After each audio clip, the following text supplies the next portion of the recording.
Howdy, I'm Kate Kavanaugh, and you're listening to the Mind, Body, and Soil podcast, where we're laying the groundwork for our land, ourselves, and for generations to come by looking at the way every thread of life is connected to one another. Communities above ground mirror the communities below the soil, which mirror the vast community of the cosmos.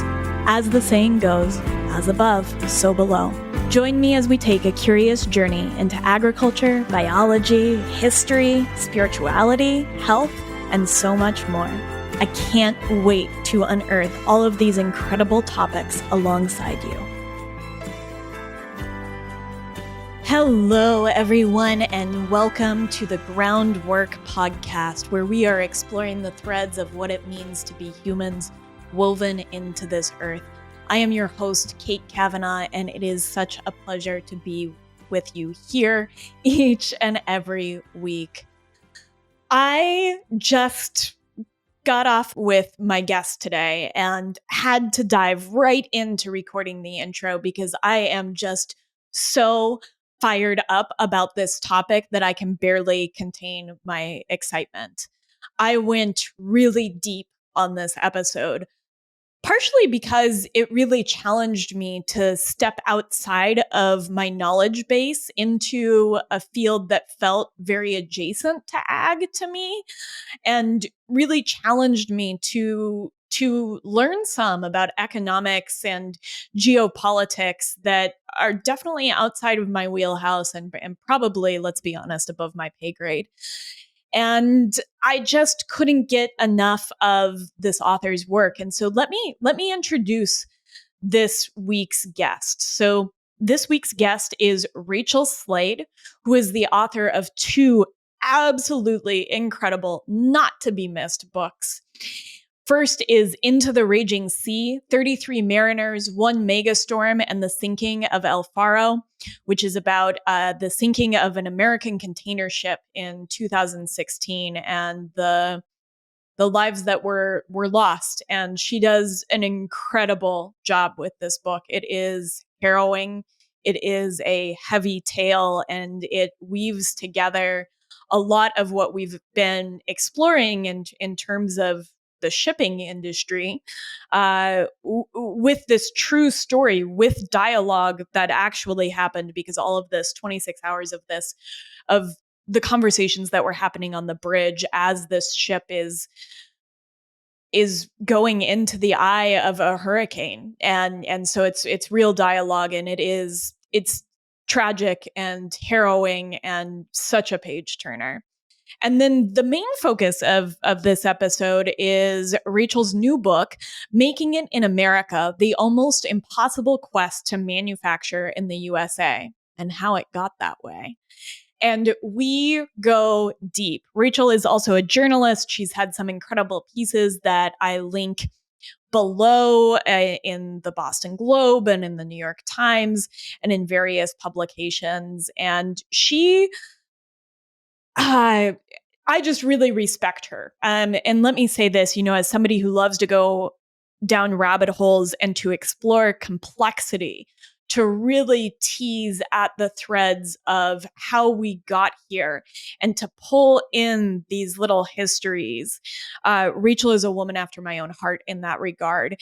And Making It in America is incredible because it is where trade and manufacturing and farming and immigration and addiction and the textile industry and the history of unions and the hoodie all meet somewhere in the middle, and it is incredibly relevant to today in so many different ways. I think it just speaks to so many predicaments and situations that we find ourselves in and gives us some historical context for them in a way that I really hope can help us reimagine our world going forward. And so she's just done an absolutely incredible job. And for those of you that are listening that have really been along for the ride for a long time, I know that right now we're deep in this exploration of supply chains, especially supply chains outside of the food system, where we've really looked at the food system in depth for quite a while. And I think that you will see so many parallels in the history of how things shift from local or from, manufactured in America to offshoring in the way that the food system has consolidated and shifted away from local over the years. And so I think that this is something to really sink our teeth into. And I also think that there is a big call to action in this book. And I think that we're the people to hear it. And I am so excited. Rachel and I sort of go outside of the scope of the book to really explore these historical influences that lead to the offshoring of American manufacturing. And the book is really, she uses American Roots, this company that is making an all made in the USA with union labor hoodie in Maine. And so every aspect of the hoodie is American made. It's American cotton and American zippers and American grommets, and how hard it is. And she really uses this incredible family, the Waxmans, Ben and Whitney Waxman, to tell all of these pieces of history, all of these threads of history and politics of so many different things in the context of the book. And we don't touch on that as much because I really want you to read the book. That's a big goal of mine here on the Groundwork podcast, is to invite readers into the work of these incredible authors and everyone on the podcast, to just invite you in. And so I really encourage you to do that. And I told Rachel this, her work is so good. And Ben and Whitney Waxman are a mirror for so many of us here in America. And I saw some of my own struggles as an entrepreneur. And I saw some of the struggles of agriculture as a whole in this book. And it also illuminates something I'm really trying to tease out with this sort of journey that we're on, looking at supply chains outside of the food system, which is to talk about how we got here. I cannot tell you how important this is to me, that we better understand how we got here. And I feel like this is a question I hear people ask all the time. We hear it when we talk about ultra processed food. We hear it when we talk about our communities, when we talk about our politics, when we talk about manufacturing. How did we get here? And I think that Making It in America really highlights some of how we got here. And this really is an exploration of that, and a championing of what it might mean to manufacture in America once again. And I could have talked to Rachel probably for 4 hours, but she did have a bit of a time limit. There were a lot of questions that I honestly didn't get to. And those of you that have been with me for a while know that I always like to just be present to the conversation. But I hope that maybe Rachel might come back and let me pick her brain a little bit more.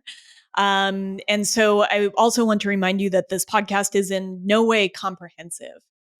This is such a complex subject matter, and I think we do our best in what isn't really that short of amount of time. And this is also a long intro. And so I really appreciate the time that you're investing in learning about this with me.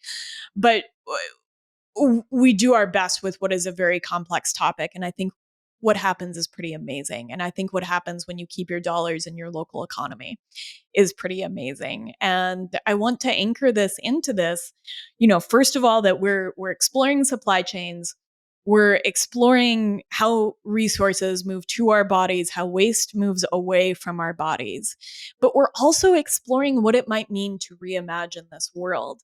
That when we say those words, how did we get here? So often what we're saying is, this here that we have arrived at isn't good. And I think it's really important that we take the next step and say, how do we change it? How do we make it differently? And I've said it before, but David Graeber's work is always an anchor for me in this. And so I have a different David Graeber quote for us today. And it's, every day we wake up and collectively make a world together. But which one of us, left to our own devices, would ever decide they wanted to make a world like this one? And this is kind of getting at where he then says that we have the potential to reimagine this world. And so this is reimagining manufacturing in a way that might be a little bit of an old way of imagining manufacturing is really important. I hope that we get to explore this topic more. I really appreciate your attention in this, and your investment in this. Again, I know this is a long intro. I know it's a long episode, and I appreciate you sticking with me. If you are excited about this adventure of learning more about supply chains, more about what it means to be humans woven into this earth, just smash that subscribe button wherever you are, whether you're in Spotify or Apple Podcasts or in YouTube, so that you can get upcoming episodes. And if you enjoyed this episode, share it with a friend. Most podcasts are found by word of mouth, and here at Groundwork, I want people to hear these incredible stories, dive into the work of these incredible authors and experts and farmers. And so I can't encourage you more to share. And if you would be so kind as to leave a rating and review, it really does make a difference. And a reminder that this is a one-woman show. And so I do all of the production with Josh, and all of the research and all of the reading that makes these incredible conversations possible. I cannot stress enough how much you need to run, not walk, to pick up both of Rachel's books. There are all kinds of resources in the show notes with some of the books we talk about, some of her articles and other podcasts that she's been on. If you want a different view, this was a very different interview than the ones I've heard her give for the most part. So there's lots more out there. And thank you again for being here with me today. Without further ado, here is Rachel Slade, author of Making It in America and Into the Raging Sea. You did such it was incredible to read about, especially having looked at Rose's work and having thought a lot about shipping containers. And of course, I think it's really relevant now. I think we're kind of seeing that. But we just saw a little piece of it. I think we saw some during COVID, but with the Francis Scott Key Bridge, I think we saw another little piece of both infrastructure, which we've been talking about on the podcast, and shipping and cargo ships. Absolutely. I mean, that was just, the Francis Scott Key Bridge disaster is personal for me because I actually, when I was reporting into the Raging Sea, I took a container ship from Rome I read that, to Baltimore. And so we actually, we traveled up, the Chesapeake Bay. So we obviously must have gone under that bridge. And what was shocking to me about that story actually is that there were very slim tolerances. Like when you look at the shipping lane under that bridge and you think about how massive these ships are, I was kind of shocked at how close the shipping lane came to that critical strut. So, I mean, a lot of people have been talking about, why weren't there tugs on that ship? And the truth is that you only use tugs in that port to spin the ship around, which is quite an amazing thing to watch. You have this, how long was that guy? Like, I don't know, I'm going to say 1,000 or 1,200 feet long. And so, you have two tugs, one on either end, and you're actually just spinning this thing in the river. It's amazing. But then they drop the tugs and the ship just goes on its own power, which means that there's no backup. Right. So if you do have a catastrophic failure, whatever, I don't know why the engine quit, but if you do have a catastrophic failure like that, there's no plan B. Fascinating. It doesn't happen that often, right? Sorry. No, yeah. And I have to wonder too, Into the Raging Sea, you talk about El Faro, the building El Faro, and you talk about, I think it's Sun ships. I have it somewhere too, and some of the manufacturing that happened for those ships in the mid 70s. And then you have an infrastructural boom through Eisenhower. And I wonder if there's a mismatch now as we're bringing in astronomical amounts of stuff, something that twice the weight of the moon into the ports of Los Angeles and Long Beach alone inside of a year, that if those infrastructure of ship and stuff that's coming in and the built environment that they're coming through is a little bit mismatched at this point. That's totally accurate. Yes, these ships are obviously getting bigger and bigger because it's more economical to do fewer trips, bigger ships. And so they have widened the Panama Canal at tremendous expense. I don't know what it costs to get these. They're called Panama Max ships, which are just enormous. Like, I mean, they're floating cities, and so. I haven't done too much research on the Baltimore tragedy, but presumably that was one of the Panama Max ships. But you're right. You've got old infrastructure, these bridges that were built over, major river highways. But the presumption then was that these ships were much narrower. Yeah. And now you have these really wide ships.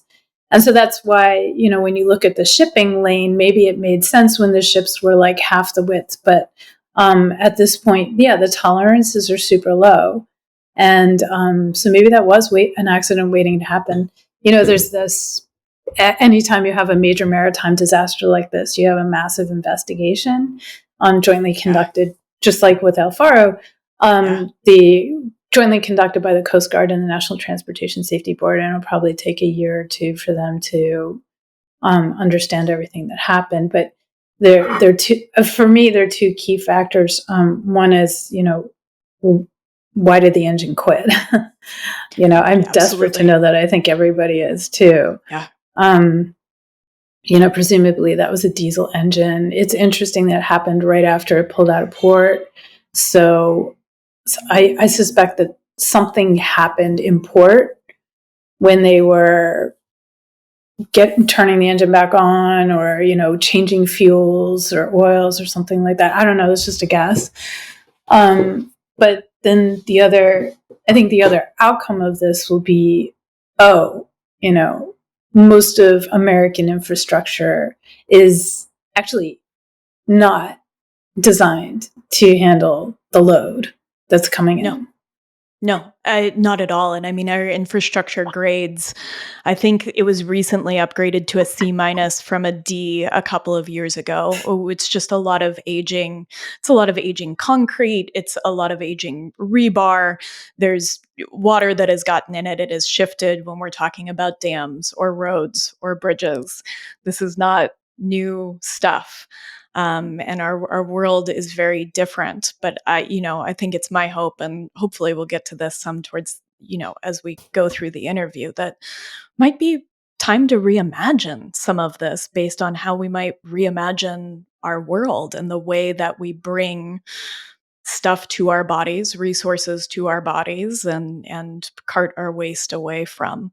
It's an opportunity to see it differently, I hope. And you've done a lot of work in that regard. So I'm excited to dig into that. Absolutely. I mean, this is a far-reaching kind of global reckoning, right? Not only just on the individual level or on a sector level, like we're talking about manufacturing, we're talking about logistics, but also just like, who we are as a nation at this point, and what are our objectives. What do we want for our people? How do we want to assert ourselves in the world? There's so many questions, and it's a crazy time to be asking these questions, of course, because we have this presidential election coming up, which in a way is like it's whatever. I think the outcome will be a major commentary on, one vision versus another. And, I'm just going to jump right into the political because I think it's important to talk about. President Biden's plan, he actually has an industrial policy in place. His proposal when he was first elected was very broad and far-reaching. It included infrastructure, green energy, all different ways to support manufacturing in the country to revive this very critical part of our existence, of our nation. Some of that was not passed, because government works slow. But a lot of it has been put in place, but it requires long-term investment, long-term thinking, yes. And that's what's happening now. And those who are paying attention are really starting to see the fruits of this industrial policy. But I think there's also, I think there are two things. One is just impatience, like show us the results. Which, by the way, can be quantified. I mean, there are results coming every day in terms of investment in so many important sectors that wasn't happening before. But then the other problem is just kind of folks connecting the dots, understanding why this kind of investment is important, why it takes a long time to kind of reverse trends, and the number of entities required to pull this off. Tremendous amount of coordination required. I mean, I can't help but think about what you just said about those two tugboats turning a ship around in a narrow space. Like, this takes time and it takes finesse for us to maybe return to some practices. Something that you said in an interview with, I think, Julian Dory, who I listened. That was a great conversation. You said something that I really loved, which is the history of getting Americans to manufacture is the history of America. And I love that story, right? It's just so compelling when you start to think about why did the colonists, fight the revolution? What did they really want? What was their goal? And then you look at us now and you're like, wait a minute, this does not align.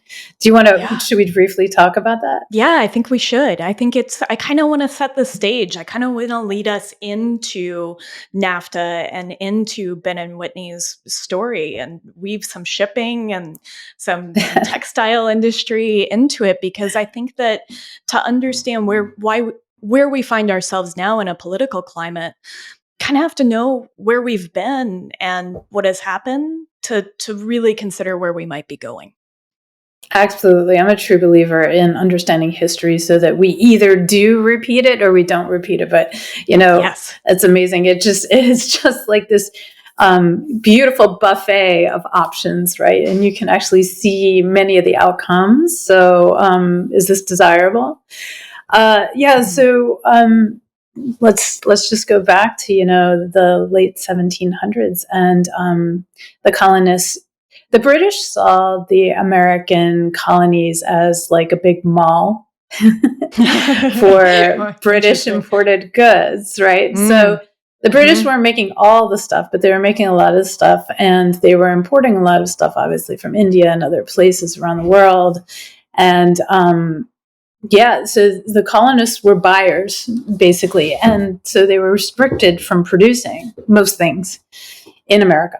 And that was obviously deliberate. It was protectionist. It was so the British had this, mall full of a captive audience, right? Such a great analogy. So, right? The mall. And then Americans were expected to, produce raw goods that then got shipped over to Britain and other places. And that was very frustrating for folks who actually didn't want to buy imported goods and also didn't want to pay all those taxes on imported goods. So you have the graph in the book, and it's right. So we're about to get to that. So they fight this revolution, and again, so much of it is about being politically and economically free of English imported goods, like as simple as that. That's why they dumped the tea in the Boston Harbor. I mean, which is very close to where I live. Oh. They didn't want that British imported Chinese tea and the tax that they had to pay on it, right? Yeah. So right after the United States wins the revolution, George Washington appoints Alexander Hamilton, very smart guy, and says, figure out basically an industrial policy for these new United States. Like, figure it out. Figure out how we can stimulate manufacturing and deliver a report, and we'll make it happen. Or I hope we can make it happen. We'll figure this out. And so Alexander Hamilton spent a year reading and talking to people and talking to financiers and talking to people who maybe knew how to manufacture a bit. Like, what do you need? And a couple things came out of that. One was a national bank. So manufacturers need a source of cash, right? Because they need to invest in people and infrastructure so that then they can produce their wares. Yeah. So very cash intensive, very capital intensive on the outset. Exactly. And so, the American government was like, oh, we can pool capital. Like, we need to figure out a way to pool capital to make this available to people who are willing to manufacture. That ended up being something that Andrew Jackson, I believe, killed during his term. There was this, by the 1820s, actually. So what was that? It was like 30 years later. There was evidence that it was being abused by New England industrial powerhouses, which really pissed off the South. And they were like, why are we doing this? Why are we supporting the New England industrialists? We're agricultural down here. So that's, that. Okay. Yeah, that was one of the first rifts. Yeah. Between, forget slavery, like just the idea that, like, what is government for? And when you have the agriculturalists versus the industrialists, this is one of those first moments where there's this real tension. Fascinating. And so he kills, I didn't see that. Yeah. Yeah. Okay. So he actually killed the bank. I think at that point it was called the Second National Bank, but that was over in Dunzo. And we feel those repercussions now. Like, that's part of my story, is when people went into manufacturing in the United States, where did they get the money to do it? Yes. It's very difficult to get financing. Yes. For any so financing small business. Was part. Yes. Right. Yeah. Right. Yeah. I mean, we're a major capitalist country. Like, it is our religion. And yet being a capitalist is actually kind of hard at the small scale. Absolutely. Yeah, small ag, small manufacturing, all of it. Yes. Mm-hmm. It's not friendly. It's certainly not supportive and friendly to smaller business, which is how we find ourselves where we are today. So we have so much to talk to, but talk about. But the other thing, that there were two other things that Alexander Hamilton recommended, and one was we need to control our shipping. So the country that controls its shipping then can in part control the price of the transportation of goods in and out of the country. Sure. Especially out. And this is something that China is going to come up in our conversation, because China right now is considered a bad actor. But China is doing a lot of the things that Americans did extremely well. Many years ago, when we were a manufacturing powerhouse. So China understands history and understands the long game. And so they're just using so many of the techniques that we developed. But we'll come back to that. So the third kind of pillar of building manufacturing in a country that had no manufacturing, essentially, was stop cheap imports from coming into the country. Yeah. And how do you do that? And in Alexander Hamilton's day, it was tariffs. So the idea was there is an imbalance in the value of goods. So the reason that things were so cheap coming from the British was, first of all, because they had this, imperial monopoly, the British East India Company, that they had these incredible monopolies. They were such a sea power at the time. And they were exploiting resources and labor in other places at a level that is fathomable because we're here, we're doing it now. Yes. And there's so many scholars who have looked at the British East India Company and how they just basically destroyed India in 100 years. India was the fourth largest manufacturing economy before the British showed up.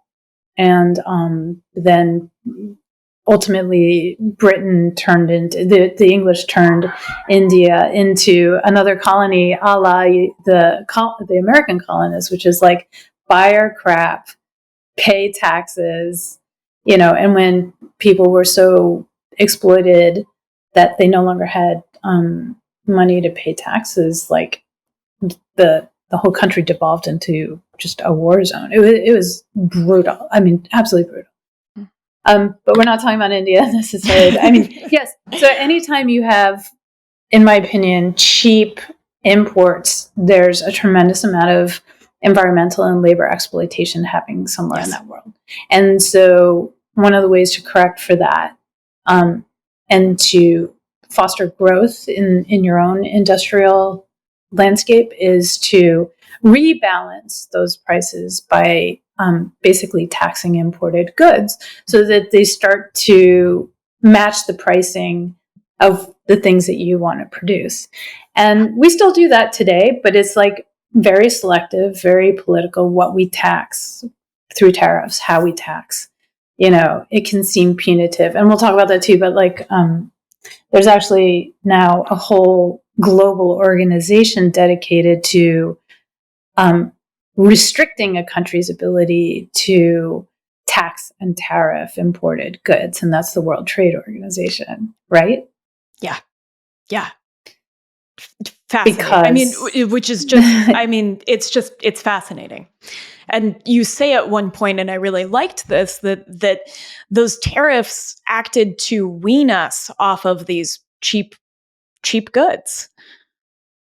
Exactly. That was what they were designed to do. I mean, and then we had very high tariffs for a very long time.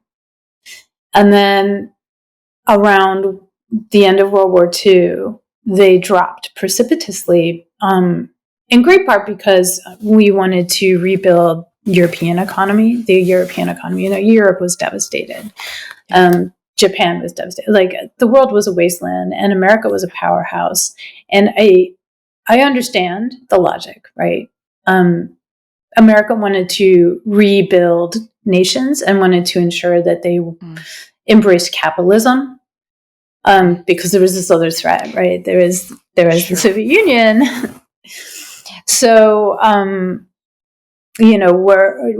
whether countries were going to embrace socialism / communism or capitalism was like a coin toss in many instances. And so American policymakers very quickly were like, well, we want them to be capitalists, so we're going to do everything we can to foster free global trade as much as possible, like lower barriers, get people making things, trade. And I mean, I understand the logic. Like, when you think about how those global leaders were thinking, they really imagined that if all countries were connected through global trade, there would be no more war. I hadn't seen this piece. Like, I don't think anybody has put that in this way. And I think it's really interesting because at one point you say, that there is an expectation that with global trade, countries will go to democracies. But that's not necessarily what we've seen now that we're 80 years later, whatever, 60, 70, 80 years later, that we've seen a lot of it go to authoritarianism.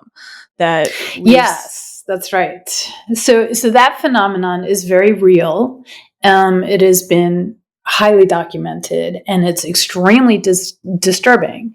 So, we could take China, for example, but the idea of opening up China was, it was Maoist, it was communist. But if we hook them on capitalism, then democracy will surely follow.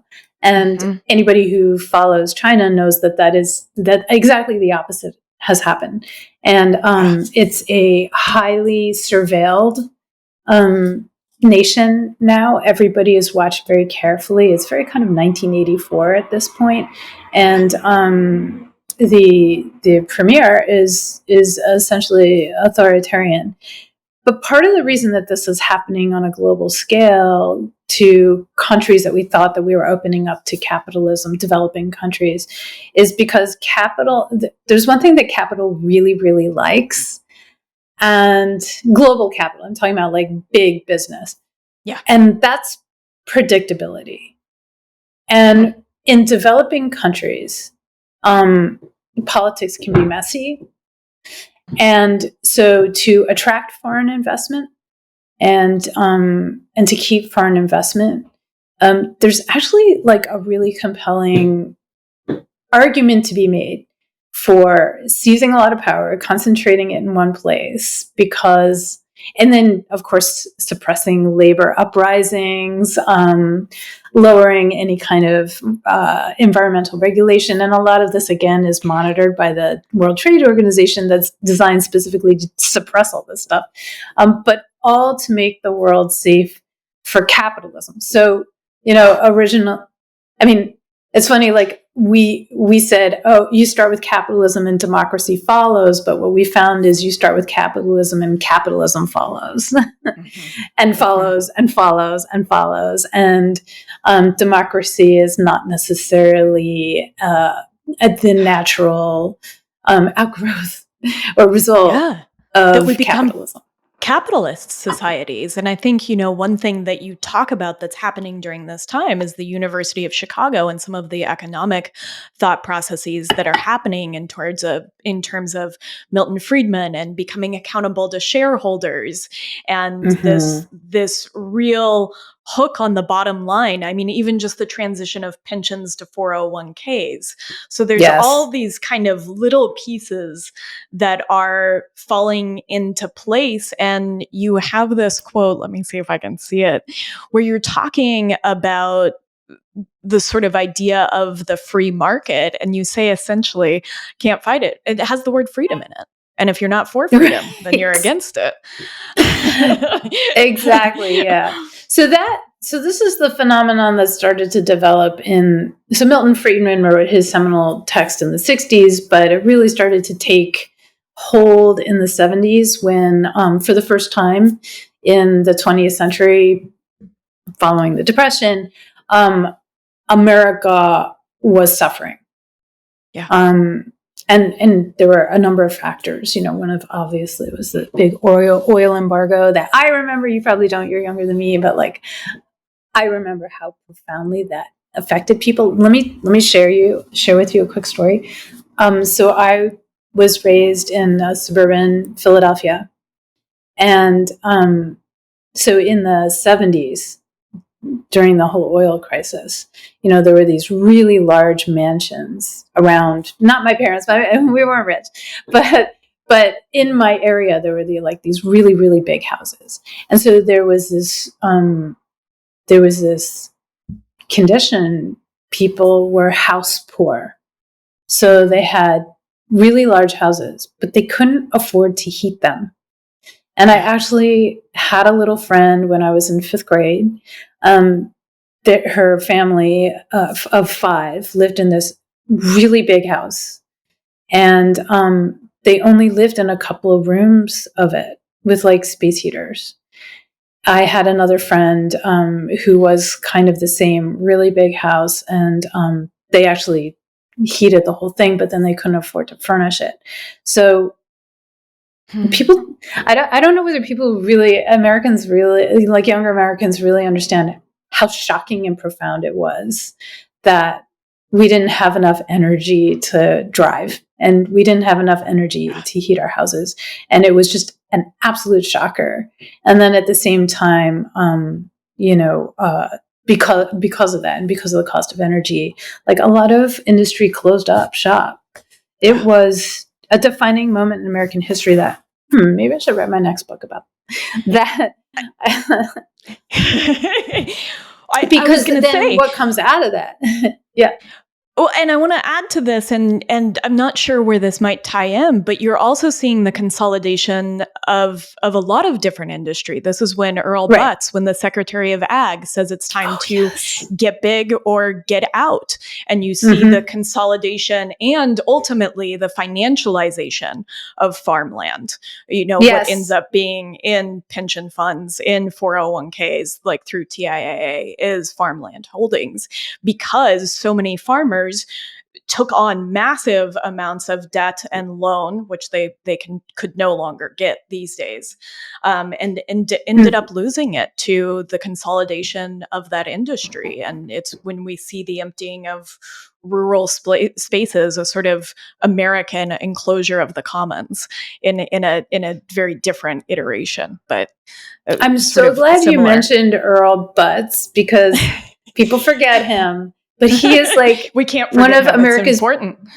Yeah, one of America's biggest anti-heroes. Like, I mean, you know a lot more about him than I do, but I remember stumbling on his name. I don't know what I was reading, and just he was under Nixon, right? And just like the amount of cynicism that man had to have to create his policies, his cheap food, big industrial farm policies, like. Wow, what happened to that guy when he was a kid? Yeah. I mean, he really engineered a lot that I feel we are still experiencing. And I think too, we also go off the gold standard around this time. And so whatever it is about this moment, a lot is happening here in 1970 to 1980. So 1980 obviously is a reaction to 1970. So lots of chaos in the 1970s, lots of transition, lots of consolidation. And so you take that era of uncertainty, of, I think, real disappointment in the promise of America, and you put Reagan in office. So Reagan is this like beacon of hope, right? But basically the messages that Reagan years, and I'm sure I'm not telling your listeners anything new, is that greed is good. Money is good. It's okay to want money. And so what we're going to do is we're just going to go get it by hook or by crook. And that was the go-go 80s, an era of mergers and acquisitions, of deregulation of all kinds of things. We can talk about how radio and television was deregulated so that people could really say whatever they wanted, the loss of the fairness doctrine. And so, the idea was just like, go get the money, folks, however you need to. And that then lays the seeds for a bipartisan support of free trade, which ultimately then results. Yeah. Before we get there, what's happening with workers during this time? What's happening with unions during this time? Because I want to make sure that we see a little thread of that before we get to NAFTA. So in I think it was in 1972 was peak union membership. I think it was about 33% of working Americans. So that means 1 in 3 people in America held a union. Whoa. Right? I know. Like, look at your face. Whoa. that kind of boggles my mind. I'm trying to think if I know any single person that's in a union now, like in my life, knowing a lot of, and I don't know that I do. Wow. That's a pretty bold statement right there. It's changing. I'm very heartened by what people in their 20s and 30s are doing. Like, they've rediscovered unions. But, in the 80s when I was a teenager, so that just lets you know how old I am, unions were considered bad. They were considered corrupt. They were like inseparable from the mob. I mean, it was a really sorry state. And, some unions were corrupt, but a lot of them were just trying to do what unions do, which, and I make this clear in my book, but like the history of unions is fascinating. We don't have to go there. But one thing that I do want to emphasize is that, unions, organized labor was so much more than just negotiating for wages. $15 an hour, $16 an hour, like that's great. Obviously, people should earn what we call a living wage, whatever that means. But from very early on, unions were very concerned about working conditions, about the length of the day, about advocating for something called a weekend, which didn't exist before the 20th century. Like people just worked and worked and worked. They were very much against child labor. So they were supporters of child labor laws, which, by the way, we still have yet to pass as a nation. Wow. They were also about, protecting women's working rights. They were concerned about, the toxins that people use and, the working conditions. That's how we get OSHA, for example, which protects workers, regulates working environments. But also unions were cultural. They grew out of, in the 19th century and the early 20th century, like there were massive groups of immigrants coming in. They were not enculturated in America. They were unbanked. Right? So everything was cash. They didn't trust banks. They didn't understand banks. They didn't speak English. They didn't understand politics. And so like there was a lot of learning that had to happen to get these literally millions of immigrants coming in every year to turn them into Americans. And the unions did a lot of that work. It was a fascinating time. They also actually pooled their capital to build affordable housing in New York and other places. When you start to dig into the roots of organized labor in America, it was a pretty noble movement, and I feel like it should be taught in school. And I mean, like starting in grade school, so that Americans understand that there is an alternative to a lot of the like domestic exploitation, right? There are alternatives, and we were familiar with them. We know how that can work, but we've forgotten. A lot of us have forgotten.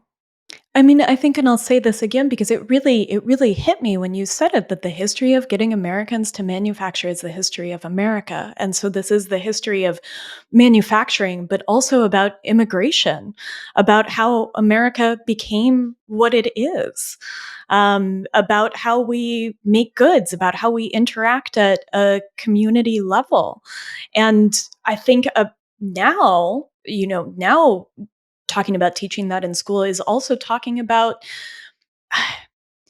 different life paths that I don't feel like we discuss with kids, right? I work a trade. I'm a butcher by training.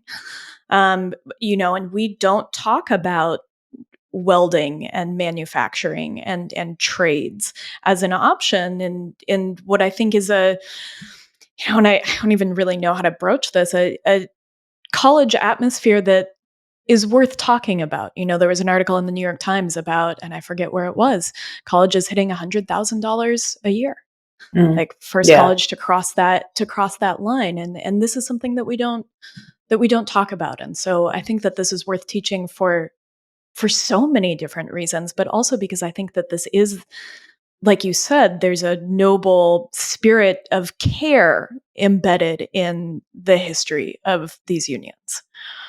Yeah, it's very much about connecting people to each other so they can support each other. And in my book, the story of Ben and Whitney Waxman, this couple that started the company that we will talk about, so much of the reason that they did this was because they understood labor as a way to build community and connect people and offer an antidote to so much of what we're seeing and what we're reacting to in the world right now. So I mean, so you can actually trace a very strong line between the loss of labor membership and the rise of extreme political movements in this country. And I think, I mean, obviously there's so many reasons for it, but one of them is simply that there suddenly becomes this like information vacuum. And when people don't have access to good information and reliable information about their world, they tend to fill it with garbage. It's just what we do. And, the unions actually were providing a tremendous amount of information to people. They were a forum for people to discuss what was going on in a reasonable way because, we're all in this together, right? When you're a member of a union, you refer to your fellow union members as like brother or sister, which is so touching. It's not, and it's not just semantic. Like now I love in the 21st century, younger people are like so attuned to the power of words. So when I communicate with people in the labor movement, they always sign off in solidarity, brother or sister. And I'm just like, oh, yeah, you are my brother. You are my big sister. Like you're a fellow American. I care very much about you and your fate, and your ability to control your fate. So when you have this loss of information coming from these organized places that are also tied to work and to place, you couple that with the repeal of the Fairness Doctrine, which was a law that required news organizations to report objectively as best they could, right? So when that is repealed, so when that's repealed, yes, this is a big deal. Actually, this is the moment when our world suddenly collapses, I think, in a lot of ways. Okay, so you have the loss of union membership, so you have the loss of good information, and at the same time, I think it was 1988, don't quote me on that, the Fairness Doctrine is repealed. And suddenly you have people like Rush Limbaugh and other very extreme radio personalities saying a lot of things that just aren't true.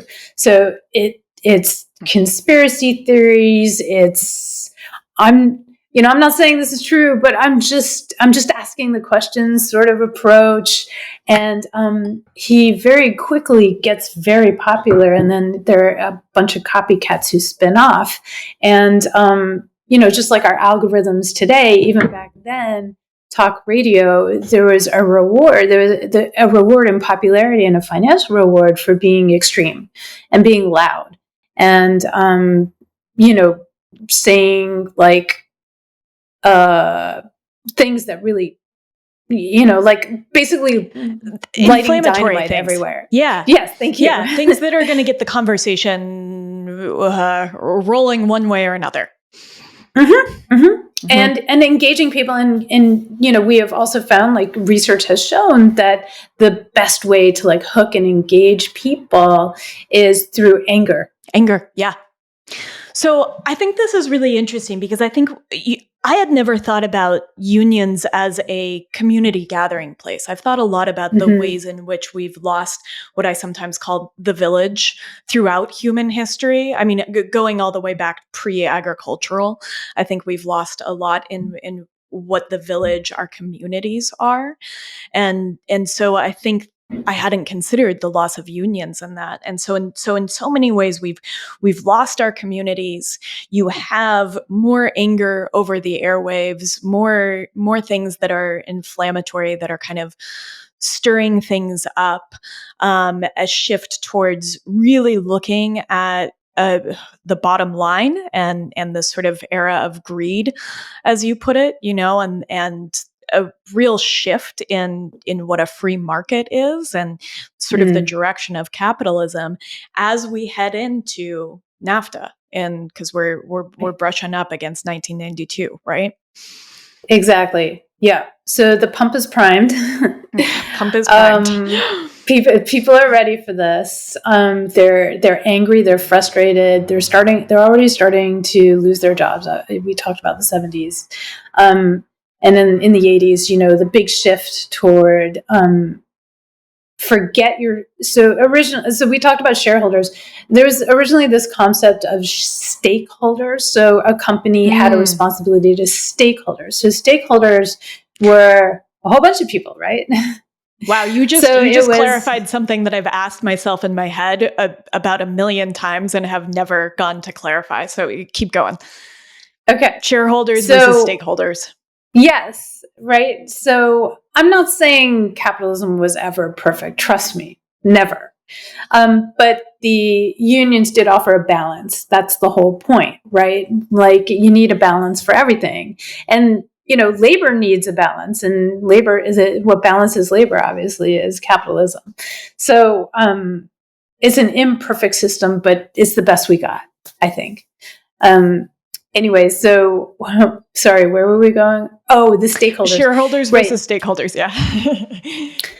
So there was this era of good companies who considered their stakeholders not just shareholders, in other words, people who profited off of whatever they were making or doing, but also your employees.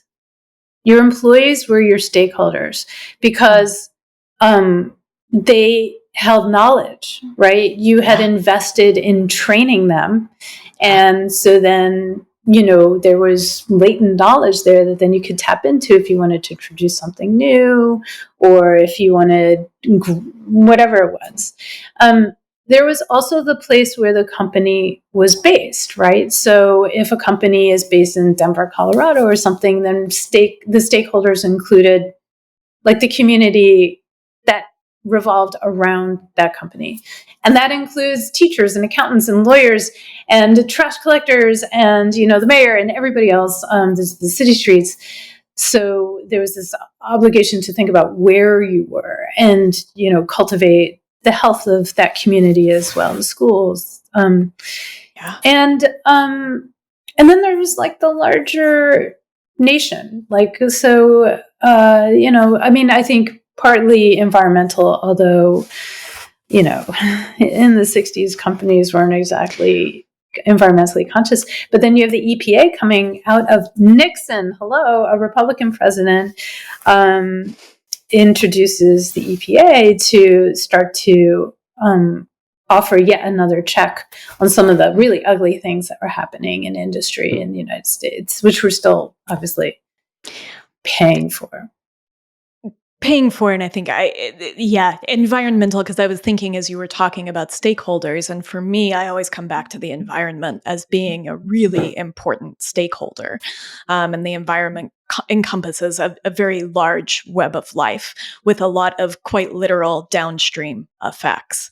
But I think one of the things I love about the term stakeholders and the idea that a company might be involved is that everything is interconnected. And in something that you said, manufacturing is place-based. And I think about this a lot for we are made out of place. The food that we eat becomes a part of our bodies. Like we are made out of a place. The clothes that we wear sits on the largest organ of our body. And so what is in and on our clothes also in ways becomes us, but it also, any manufacturing becomes our environment. So this is place-based, I think, in many different layers.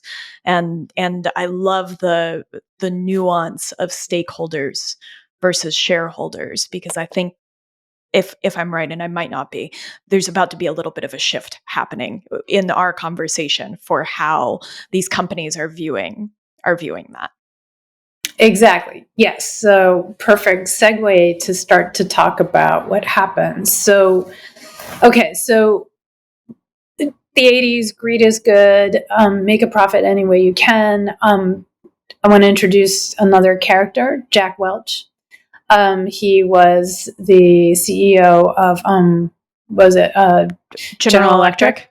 Yeah. Yep. And I mean, he wasn't the first guy to do this, but he was probably the biggest mouth in the room to do this, biggest voice in the room. He actually introduced this concept of firing a certain percentage of your employees every single year, whether or not the company was profitable, whether or not they were performing. And the idea was simply to create instability in your workforce or uncertainty in your workforce so that then people would be ever more beholden to it's like so brutal. And he was very upfront about it. I mean, he was very clear about why he was doing it. I mean, part of it was like, oh, every year we need to shed dead weight. But his real impulse was to just let employees know that everybody is dispensable. And when you start to do that, right, when you introduce that particular business approach, now you have like a very insecure workforce, and they're competing against each other. Yes. Right. So we've moved away from cooperation and into in almost every regard, and into competition in almost every regard. Yes, because you never know whether you're going to make that cut or not, and there's almost nothing you're powerless to control it in many ways, unless you're the CEO. And so like incredible uncertainty in the workforce, which then perfect opportunity then to start doing introduce all kinds of things like, offshoring, the gig economy, destroying unions, like it just cascades very quickly into the 90s, which in the 90s were like a testing ground for all these ideas, right? As people were kind of, the people who embraced this stuff, the free trade, also technology and how technology could work toward these ends, weaning people off of pensions, putting them on the 401k so their fates are tied directly to the stock market.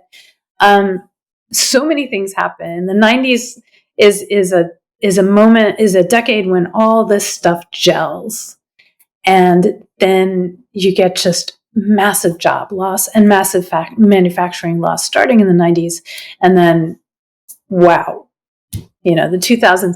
And the crazy thing is that I'm alive during all of this. This is so when I wrote this book, I was just basically asking the question, what happened to us? I was raised in Philadelphia, as I mentioned, and Philadelphia was a massive manufacturing powerhouse. We made everything from, locomotives to pianos to hats to, just massive textile industry in Philadelphia. I have books that show that, photography books that show all these things that they're making. Again, nothing's perfect, nothing's ideal, but it was a manufacturing powerhouse. And then literally it all goes away in a very short period of time.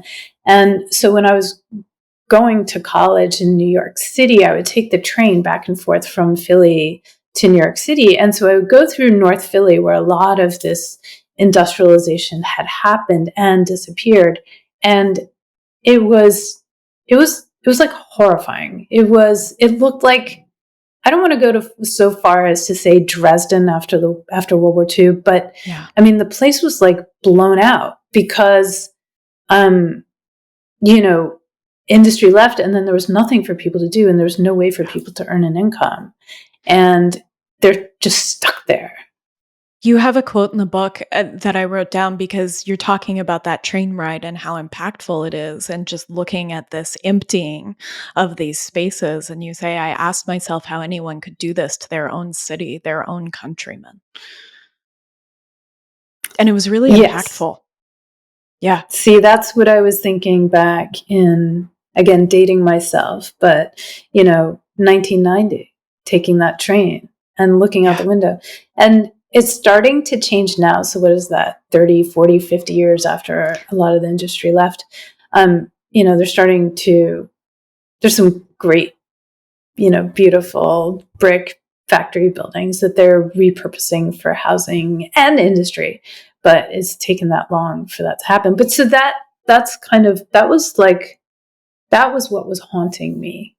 Yeah. And this is in you. You talk about your dad only buying American cars and how early you'd pull out the tags. I checked all my tags before I hopped into this interview. I was very intentional about it. Looking at tags and seeing Made in America. And prior to this, almost everything was. It wasn't something that you'd think about in the way that we might think about it now. Yeah, it was really like normal for things to be made in USA when I was a little girl. And you're right, I did like pull tags and, out of like, just, I wanted to know where stuff was made. I don't know why. I'm a weirdo. I mean, part of it is just that like I'm an obsessive reader. And so I will read literally anything, including cereal boxes. I want to know, so where's my cereal made? What company distributes my cereal? Who grows it? I don't know. I loved that you said this, that you called yourself an obsessive reader. And I loved this. We did this, and I did this with food my entire childhood. Like, I wanted to know where food came from. And so it was a different thing, but same desire to understand. And I don't know what it is. I've tried to couch it now as an adult.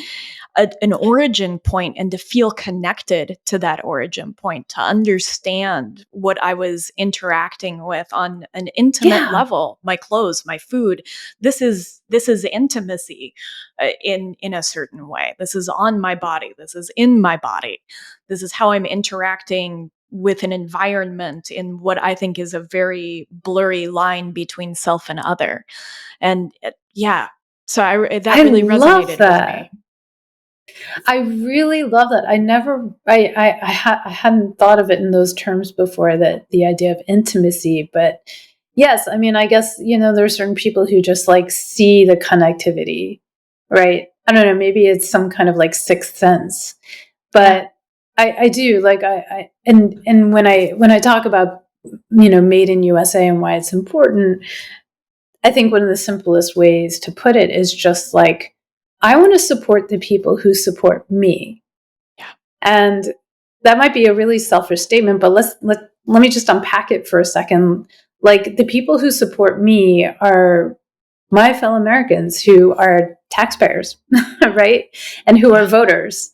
And so, when people goose the economy with the money in their pocket and pay taxes and hire others to do work in the community, they are supporting me in an indirect way, but I see the effects everywhere. It's the multiplier effect that you speak to so well, that every dollar spent in the economy, in the local economy, circulates 3-4 times around and grows. And so there's kind of this more esoteric support, but there's also the support of connection, of community, of being place-based together. I think there's layers of support there, and then up to the nation. But and I do want to get into that too. I have a whole piece about ecosystems, but I don't want to miss NAFTA either in the introduction of this. Got it. All right, so should we talk about NAFTA? Yeah, maybe. Yeah. What do you think? Where are you? Because I'm curious where you are too. In terms of NAFTA? In terms of this conversation and where you feel like you want to go next. This is great. I mean, okay. I love that we're talking about all this super heady stuff. But because a lot of people actually, when I talk to folks, they want to talk about the story of Ben and Whitney Waxman and American Roots first. And I find that a little disappointing in a way. I don't want to diss anybody. Like, I get it. I wrote about them because I thought, look, I'm not a wonk, right? I'm not an economist. I'm not a historian.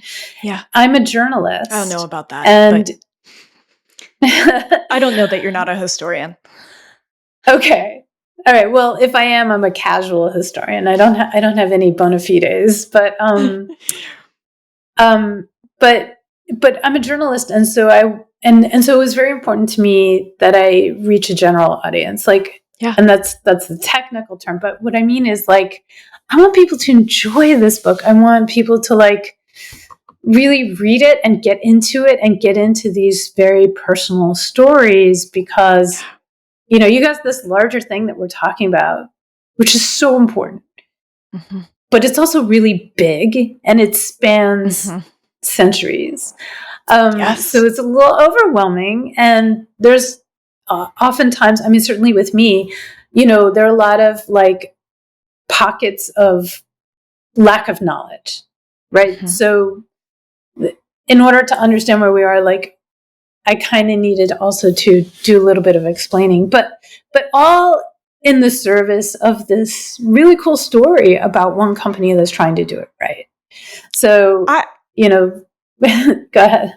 Well, I was going to say, I think I listened to 4 or 5 interviews that you did, and I was really interested that Ben and Whitney Waxman and American Roots, which is this incredible story, was always the focal point. And I was very interested in that, because I viewed, and they have an incredible story, and I saw myself in their story in a really beautiful way. So I think not only are they a vehicle to tell some of this history, some of these much bigger factors that are in play around this question that I am constantly trying to tease out on the podcast, which is, how did we get here? Really?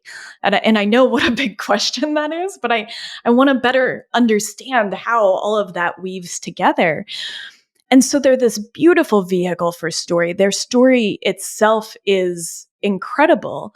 And it's also a beautiful mirror for those of us that have run small businesses. And, you know, I know a lot of listeners are actually more agriculturalists, but I saw so much of agriculture in their story too. And so it's this beautiful story, but I was hypnotized because I think both in this and Into the Raging Sea, there's this bigger story that you're telling through these incredibly compelling stories of very human lives. Well, thank you for that. And I really appreciate that. That is obviously what interests me the most. Like, I love to tell stories. I love the storytelling, but always in the service of something larger, right? Like, I mean, otherwise it's just a story. It could be a fairy tale, although fairy tales have morals. But it's an excuse for me also, when I do find a good story, to spin it out for my own sake. Like, you know, I feel like we're put on this earth for a short period of time, and for me, my goal is, like, to learn everything I frickin' can. Right? Yeah, like, let's just soak it up. It's pretty wild. Yeah, this podcast is really just my excuse to read more and to have more impetus to learn more. I love that. And I just feel like that's what it means to be human, because we have, you know, like 6,000 years of written knowledge. And that's a lot 60, to soak up. 80, 100,000 years of storytelling. I mean, the history of storytelling itself, which is something I've looked into, like not just the written word, but the oral tradition. Like, we've been telling stories for a long time. Humans love stories. And I know it was a trend for a while, and people still do this. They're like, I'm a storyteller first, you know, whatever it is, whatever your specialty is, you're supposed to be a storyteller. But I mean, it does serve a purpose. So, you know, buzzwords aside, like, yeah, we get into story, you know, we pay attention when I start to talk about myself personally, or when you start to talk, or, you know, when we're talking about specific things that happen, like, that's when the ears just perk up. We can't help it. We love reading about people. We love reading about events. Yeah, that's how we learn. And so actually, after Into the Raging Sea came out, which again was about a container ship, we haven't said it. It's a container ship, American container ship that actually sunk in 2015 in the Atlantic on its way from Jacksonville to Puerto Rico. And all 33 mariners aboard were killed in that accident. The ship ended up deeper than the Titanic. It's at 15,000 feet. But what's really amazing... the original NTSB, I think that's right. Is it NTSB Mhm. report Yeah. has a little diagram of the depth and I was absolutely blown away by that. Excuse me. Yeah, it's very deep. And what's quite amazing is that they were able to recover down on the ocean floor the ship's black box.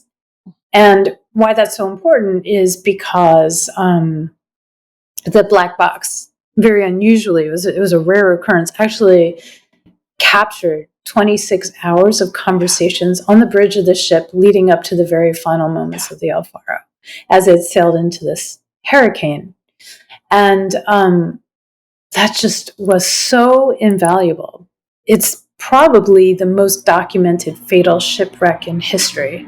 Yeah. To hear the people on the bridge of the ship over 26 hours, they know they're going into a hurricane, and kind of the conversations and the thought that leads them there and prevents them from changing course is just like, I mean, just the most riveting read I think ever. Yeah, and it's all true. I mean, I kept coming back to that as I was reading it. All of this, this was the dialogue. This is direct dialogue from that space, and it was interesting towards the end. You talk about how much of a surprise it was that 26 hours were captured. That wasn't that it was kind of a in some ways almost an accident that it was this older chip and all of these little synchronicities coming to that space where it captured that much dialogue. Yeah, just so impressive. And also that, what was it, like 10 months later when they recovered the black box under those extreme conditions, 15,000 feet. I mean, the pressure under there is so extreme, it's salt water, that they were able to recover the audio is also just incredibly impressive. But so many lessons to be gleaned from that, because these are people who were just like you and me. They were doing their jobs, and they were not actors. They didn't. They knew they were being recorded, but I mean, they never thought that anybody would listen to it. They did not know that this was their final voyage, and so just it's like so human, these interactions. Even at the very end, they are doomed and they're going down. And one of the mates is very overweight and he is diabetic. And like some of his final thoughts are about putting, artificial sweetener in his coffee instead of sugar. Yeah. That's what I mean about just, it's so relatable, so human. Nobody, it's just it's just such a treasure that we have it, but also I don't know, so many feelings when I was writing that book. It was incredibly intense. So coming out of that, I swore I was going to write about rainbows and unicorns. I was like, I'm not going down this road again. I can't write about tragedy again. It just messed with me for 3 years. It's still sitting. I mean, it will be with me for a long time. So I can't even imagine what it would have been to be in that. And that actually, because you constantly call Ben and Whitney Waxman your unicorn, in terms of the company that they created. And so that gives another little facet of that it's also your unicorn. It's also your rainbow after writing this tragedy. Oh, that's true. Ha! I never thought about it that way. So I was looking for a happy story, and I wanted to write a good story, a feel-good story, a hopeful story, because, we're just inundated with tragedy, in part because people just gobble them up, whether or not they say they want to read happy stories. And so pandemic, like, you want to just jump there? I mean, this is how I met these guys. Yeah, I do want to, just very briefly, I just want to say that NAFTA happens, right? And then a lot of offshoring is lost in that. We don't have to go into it in detail. I have something here that really struck me, which is 5 million manufacturing jobs vanished between 1994 and 2013. And so I just want to speak to how much we offshore. And if we got into it, one thing that I'd like to talk about is that there's externalities of NAFTA, both here in the US and abroad. One of the things that I picked up supplementally for this is Alicia Galvez's Eating NAFTA. I wanted to connect it to food and farming, because that's what it's framework that feels really comfy to me. And she talks some about the horrifying externalities of what this does to the Mexican people, in terms of really decreasing their health, their rural economies, their farming culture, their foodways and lifeways. And so NAFTA has all of these global implications. While it might be the North American Free Trade Agreement, this changes the race to the bottom in other countries, and increasingly cheap goods. And I don't know what you might want to add to that. We make it a kind of tight container, but these increasingly cheap goods. Right. So when companies start offshoring, their argument is that, look, if we can use cheaper labor abroad, like Mexican labor, where they have very few labor protections, but also cost of living is much lower. And as you mentioned, it was a much more agricultural economy. Then we'll be able to offer Americans cheaper pricing, cheaper goods. Like that was the big sell. And of course, what companies were really thinking was, we can sell things for a little bit less because they cost less to manufacture, but mostly we can like dramatically increase our profits. Yeah. And that's, what company wouldn't jump at that? And so actually, you mentioned the 5 million people who lost their jobs. Like, we don't even know. That's an estimate because this was not tracked officially. But it's not only the job loss, right? And it's not only the impact on people in other countries. And we talked about the rise of authoritarianism in other countries to court capital, right? To court what I call free range capital. It's not just that. One of the biggest issues facing America now that we make so little, is our loss of capability. Yeah. So I just want this to sink in for a minute. Just this year, the U.S. military has warned policymakers that our supply chain is so dependent on imports and foreign suppliers that that the military is concerned that if we do have to do anything, and we have very predictable, and not enemies, but like adversaries, we might not be able to pull off what we want to. We might not be politically independent, or as politically as and militarily independent as necessary to be able to negotiate on a global level the kinds of things that Americans hold dear, whatever that is now. I mean, obviously, I'm progressive and I believe in supporting people. And so like that is one of my biggest things, along with the protection of the environment. But, whatever it is to be American and whatever we hold dear and whatever we've done globally in a good sense to, in the realm of, for example, public health, we're losing that ability when we are dependent on imports and other countries to supply us with literally everything we need to sustain modern life in America. Yeah. That's pretty profound. It is very profound.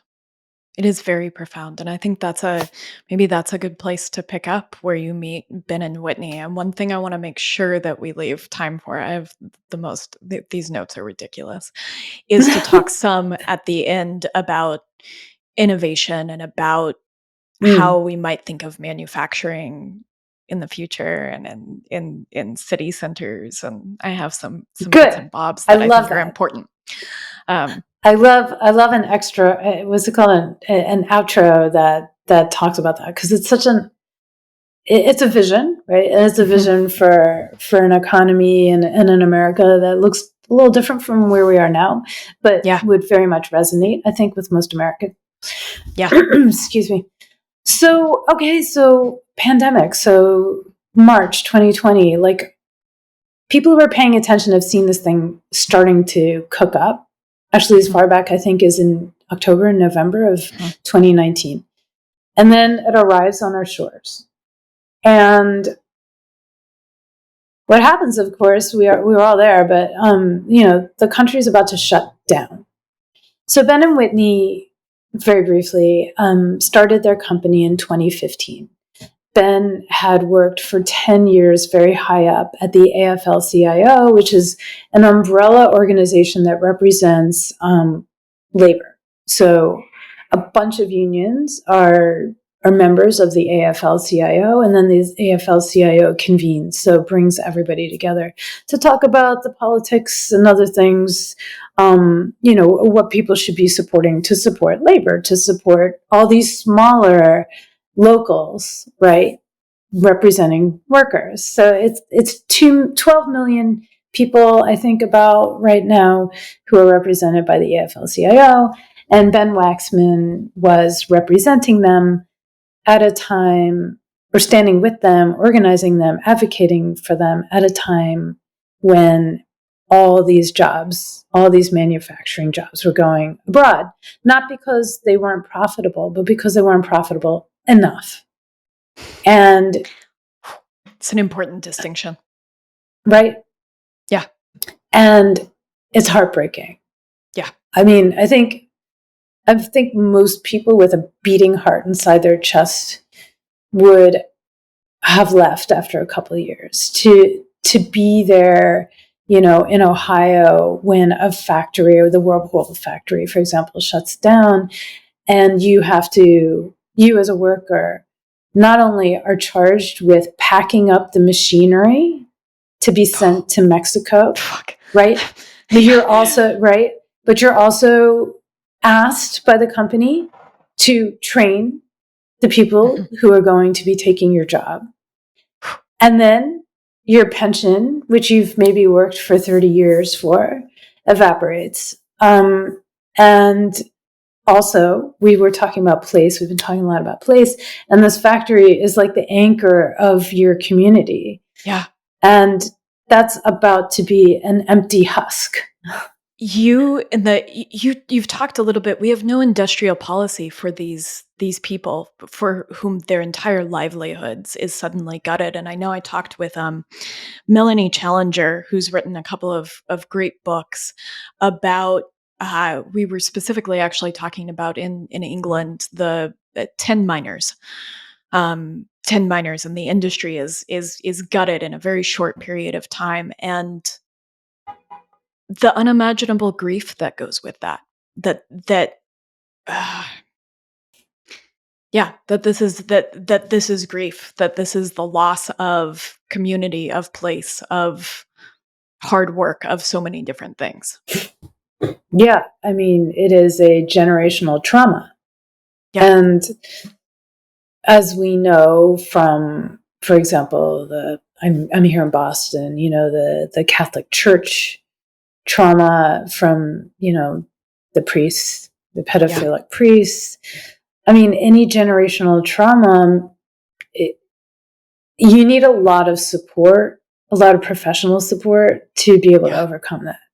And so in tandem with all this shutting down and job loss, you also have like tremendous and righteous anger.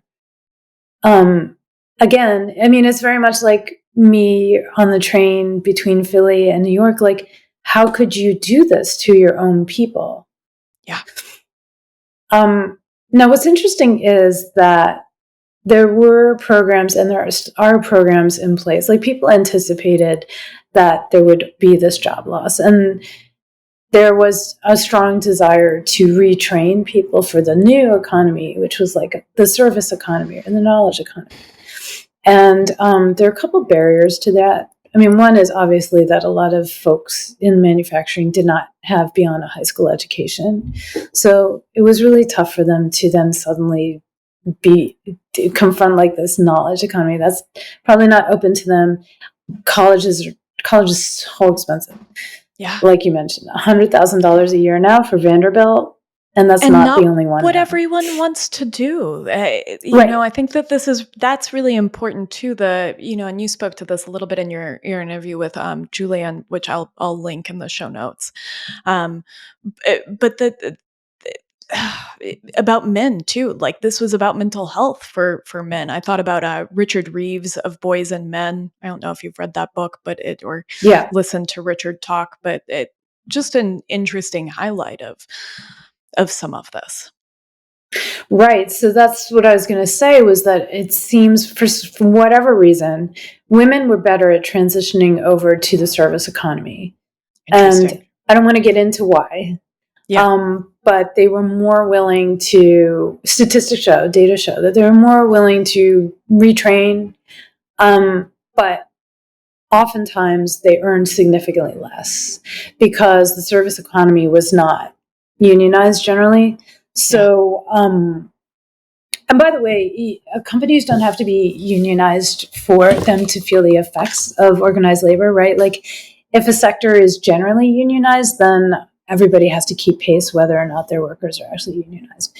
So we're talking about a service economy that was not, very well organized, and heavily female.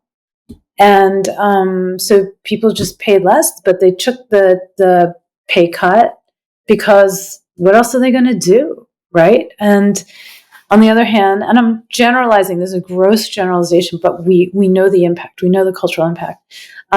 It was much tougher for men to recover because they had been, they thought of part of identity is like what you do.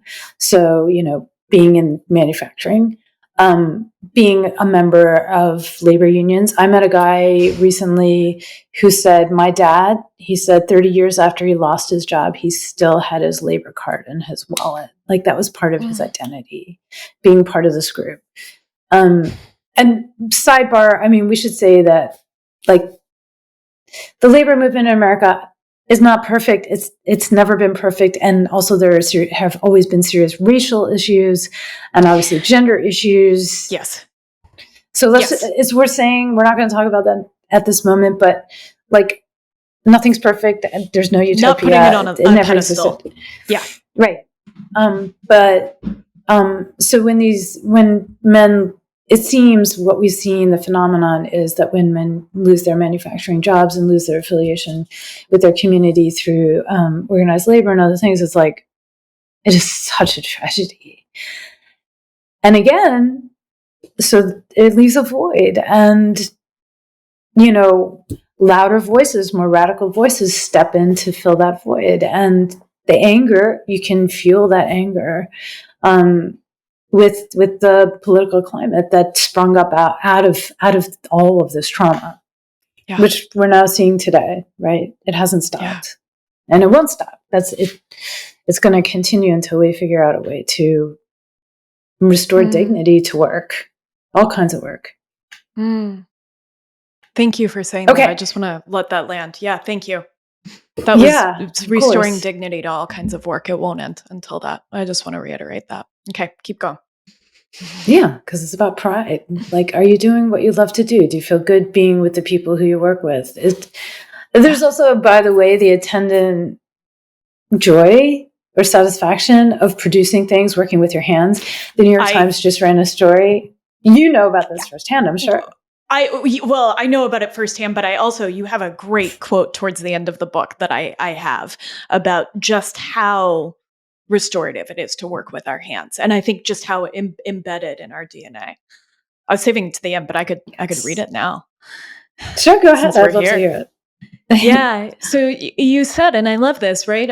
I farm and I've worked with my hands and I came out of that after I was going to go through PhD and felt really, I wanted to go work with my hands. I wanted something tangible and did that. And complicated decision. But in that way, bringing back manufacturing could even boost happiness. Some researchers posit that the rise in stress and depression among Americans is related to their lack of engagement with the physical environment. Since 1980, desk jobs have increased 94%. Neuroscientist Kelly Lambert argues that kind of work is unnatural, as well as physically and mentally unhealthy. Her research has shown that our brains are wired with an effort-driven reward circuit, which gives us a sense of deep satisfaction when we make things with our hands. She stresses that triggering this reward circuit requires doing activities that produce a result you can see, feel, and touch.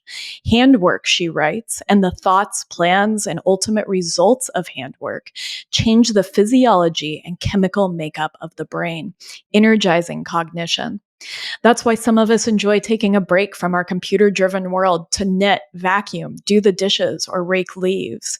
Those kinds of physical, repetitive, completable activities tickle an essential part of the human brain, the one that we needed to survive all those millennia in the natural environment. In other words, nourishing the maker frees the thinker.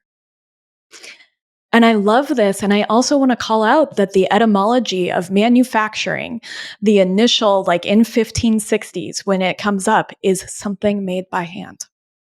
Changes over the years. But that is the etymological root. I love that. Thank you for reminding me of that.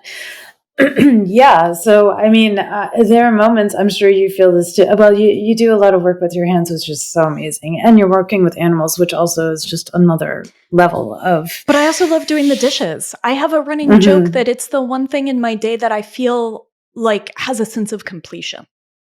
I can start with a pile here, right? And I've worked in dish pits. I've worked in the service industry for a long time. So I've done dishes also in a sort of professional manner. Me too. I was a dishwasher one summer. And I think it's a good meditative practice. And it also, it gets completed. And I think increasingly 94% of desk jobs, like it is just I'm rereading Bullshit Jobs by David Graeber, inspired by your whole exploration. I kind of wanted to touch in on this again. And I think it does. It gives us a sense of like, okay, this is done. I've touched it and it's done. And instead now we just have an endless scroll of an inbox that's never done. Yes. There's also the whole thing about problem solving, which just tickles parts of our brain. Like when you're working with your hands and you're trying to problem solve a physical thing, the whole brain lights up. It activates every single part of it. It's just bathing and nourishing our brain in like neural activity.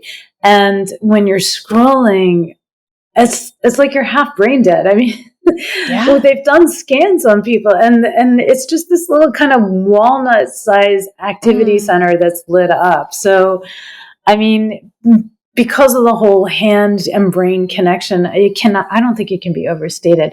I mean, I don't want to glorify all manufacturing. Obviously, manufacturing is difficult and can be very brutal on the body, very repetitive, mind-numbing. Yeah, no question. I have an elbow that will never be the same from how much meat cutting I've done. It's tennis elbow, but it'll never be the same, and arthritis in my hands that will never be the same. And so that is very important. Like these are hard things on the body. Farmers know this too. It's hard on the body. It is hard on the body. Yeah. I once got a job weeding a potato patch and I only lasted a day and I got a C. I didn't know she was grading me, but the farmer gave me a C. I mean, part of the biggest problem for me was that I could not distinguish the potato plant from the weed. Like if I'd had a photo that I could refer to, it would have been easier. So at one point I just started to question what I was pulling. And then, of course, that slowed me down quite a bit because I actually didn't want to pull up her potato plants. And yeah, just spiraled from there. So I was not an effective farmer. That was my farming day. I have a running joke that I raise animals because I don't have to weed them. Because that's just not my strong suit. But I do think that connection to our hands, without glorifying manufacturing, that connection to our hands to making something is also, and you speak to this really well in the book too, is also part of innovation. Yes, and absolutely. it is part of problem solving and firing up all those areas in our brain, right? Lighting up our whole brain and this entire integration. We need it in some way. Yes, the invention throughout history, the invention comes from the people who make. And that's because they're making it and they see better ways to do things, more efficient ways to do things. They also are there when happy accidents happen, right? So a lot of innovation just comes from mistakes that somebody's keen enough to observe and say, wait a minute, this could be a good thing. Let's try this. A lot of innovation comes from, for example, people on the line who are like, I've identified a better way to do this. I'm right here. I've been doing this way for X number of years. And, I think if we tweak this or that, it'll be better. So, the most innovative period of history for America was when we were a manufacturing powerhouse, specifically for that reason, but also because so much of profit was then funneled back into R&D, which is something that's really lost. Interesting. Again, that R&D culture, research and development culture, was so strong at one point in American companies. And then when there was this, massive shift toward profit, not only did obviously labor and domestic manufacturing suffer, but also research and development very much suffered because the profit just wasn't going there anymore. So you don't have that happening, which is really unfortunate because we need innovation. So actually, Americans were pioneers of the green industry. Like solar panels were I believe invented and refined in America, but then we weren't manufacturing them anymore, and so that's part of the problem that we're facing now. Okay, so pandemic 2020. So Ben and Whitney, sorry, that was I apologize to your readers. To your listeners, that was a huge digression. My listeners know where this is going, and they're used to a very differently structured podcast. So great, we're good. Sorry about not being linear. Apologies halfway through here. We don't believe in linearity here. It's too simple. It's too simple for us. No. I agree. It's this crazy 3-dimensional web. So Ben comes from the AFL-CIO. He's seen the manufacturing jobs dry up. He's seen the impact on communities, and he develops like a pretty bad drug habit to deal with the trauma that he's witnessing every day and the feeling of helplessness because labor no longer has a seat at the table. Again, this is 2003 to 2013. And so he checks himself into rehab. He leaves the labor movement. He leaves his job. And then he ends up back in Portland, Maine, his hometown, where his parents are, to rethink his life and do like a Ben 2.0. And he's at that point, I'm going to say he's like 30, 33, 34. And he decides very quickly, he's always been very righteous. That's why he was in the labor movement to begin with. Like he's passionate about workers and workers' rights and and fairness, like people just getting a fair shake and a shot at the American dream. He's kind of a little bit like a Bruce Springsteen song. And by the way, Bruce Springsteen is very much like his favorite artist. I can see that. So he comes back to Portland and he decides that manufacturing is the way, and he is going to figure out some industry that through which he can prove that capitalism can be a force of good if it's done the right way. So he has this vision. He doesn't know what he's going to make. And at the same time, fortuitously, he meets Whitney Reynolds, who is this she could have been a supermodel. She's this beautiful woman who has had a journey of her own and mostly working in bars. Hot, like very trendy bars in New York City, Hogs and Heifers, in case any of your listeners know about it. Now they have an outlet in Las Vegas. And like tough working conditions, but, lucrative. And she is not from Maine, but she's found herself in Maine. That's another story. And she's working at this pretty cool bar in Portland where Ben goes a lot with his buddies. And he just like falls head over heels in love with her. And eventually he convinces her that his vision of this like American Dream 2.0, that's about, labor, the marriage of labor and capital and manufacturing. She gets all caught up in this Ben Waxman vision. Like she's his acolyte. And she says, all right, I'm in. What are we making? And Ben has all kinds of ideas. At one point, he even thinks that he might build boats or ships. He doesn't know. But ultimately, he ends up falling back on, in a good way, on something that his mother had gotten into in the 90s. So Maine used to be a textile powerhouse. And Dory, his mother, decided to start making capes and blankets out of beautiful Maine woolen fabric. And she's very successful for a long time until NAFTA shuts down all of these factories, and she no longer can source locally, which kind of takes the wind out of her sails. She's no longer interested, because part of the joy for her was, again, this community. Like it was a way for her to engage in Maine, right? Like people are making fabric, this beautiful wool woven fabric. I want to be with those people. I want to help them. I'm going to buy their fabric. I'm going to cut it. I'm going to finish it with a whole bunch of ladies who I hire in Portland, Maine. I'm going to put these things out there and therefore help this economy, this like incredible manufacturing economy here, which then dries up, which is another story. But it's apparel is textile. And so ultimately that's what Ben decides to do. And Ben and Whitney decide to do. And their first product is actually, they want to source in America for the same reason that Dory wanted to source locally. And so looking around for fabric and a product, they settle on polar fleece because it was manufactured in Massachusetts. Quick digression, apologies again. Polar Don't fleece apologize. was actually, okay. This is the good stuff. So polar fleece, great.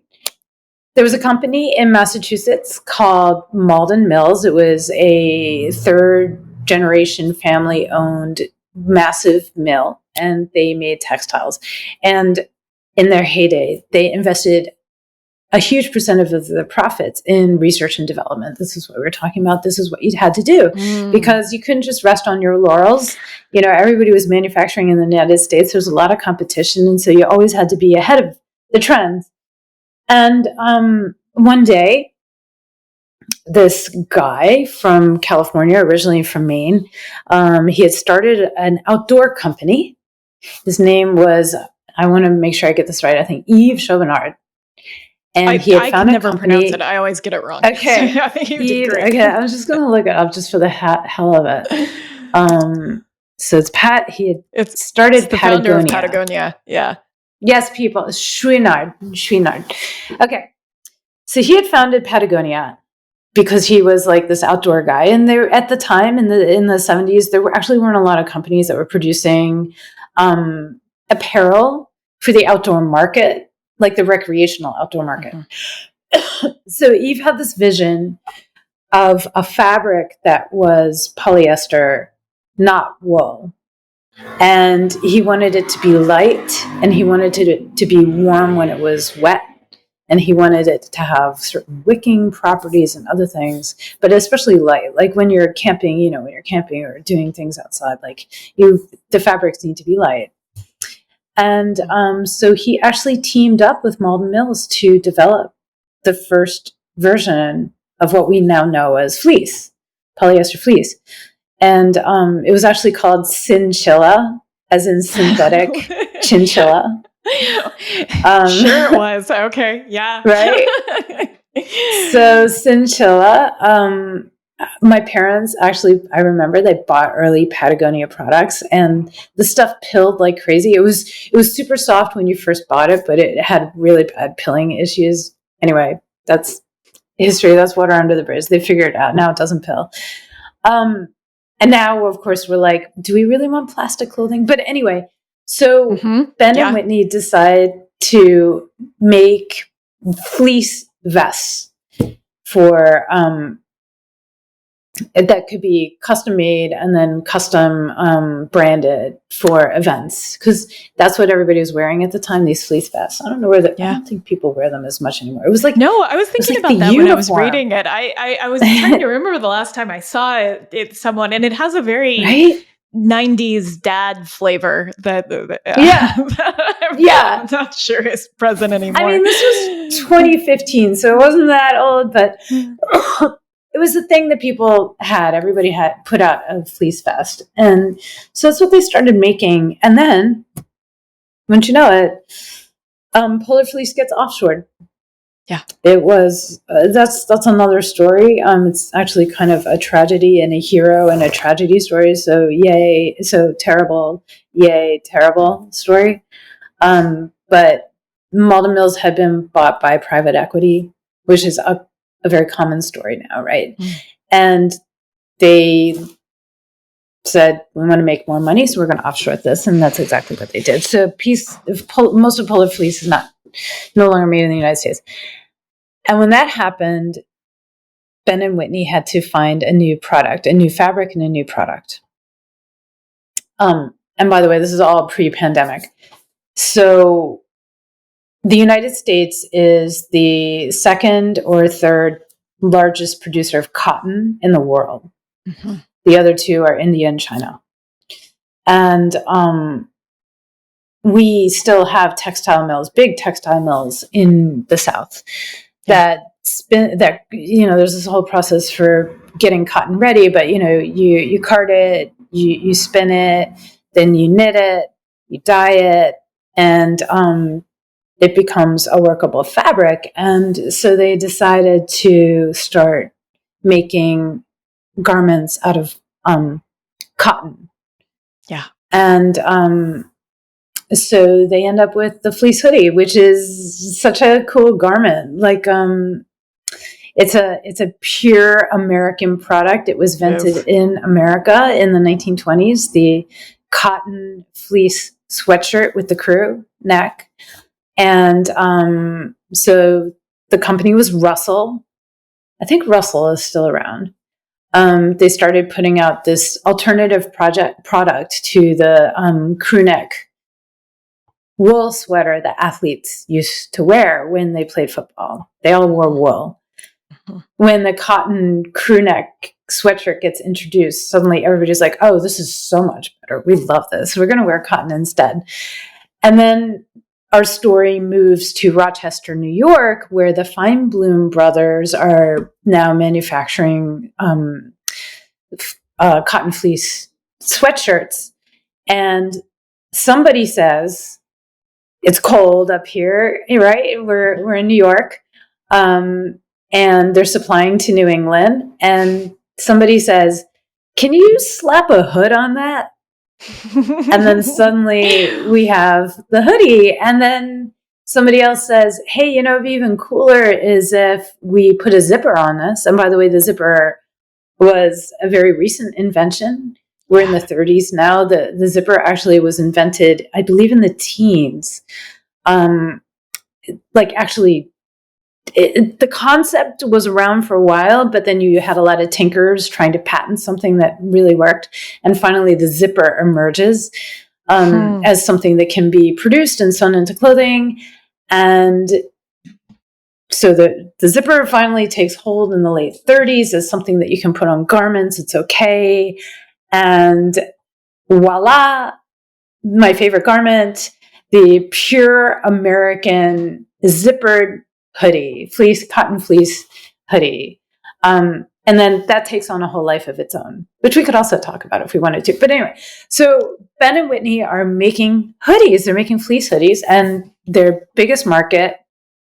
Oh, I should mention, they're making fleece hoodies with union labor.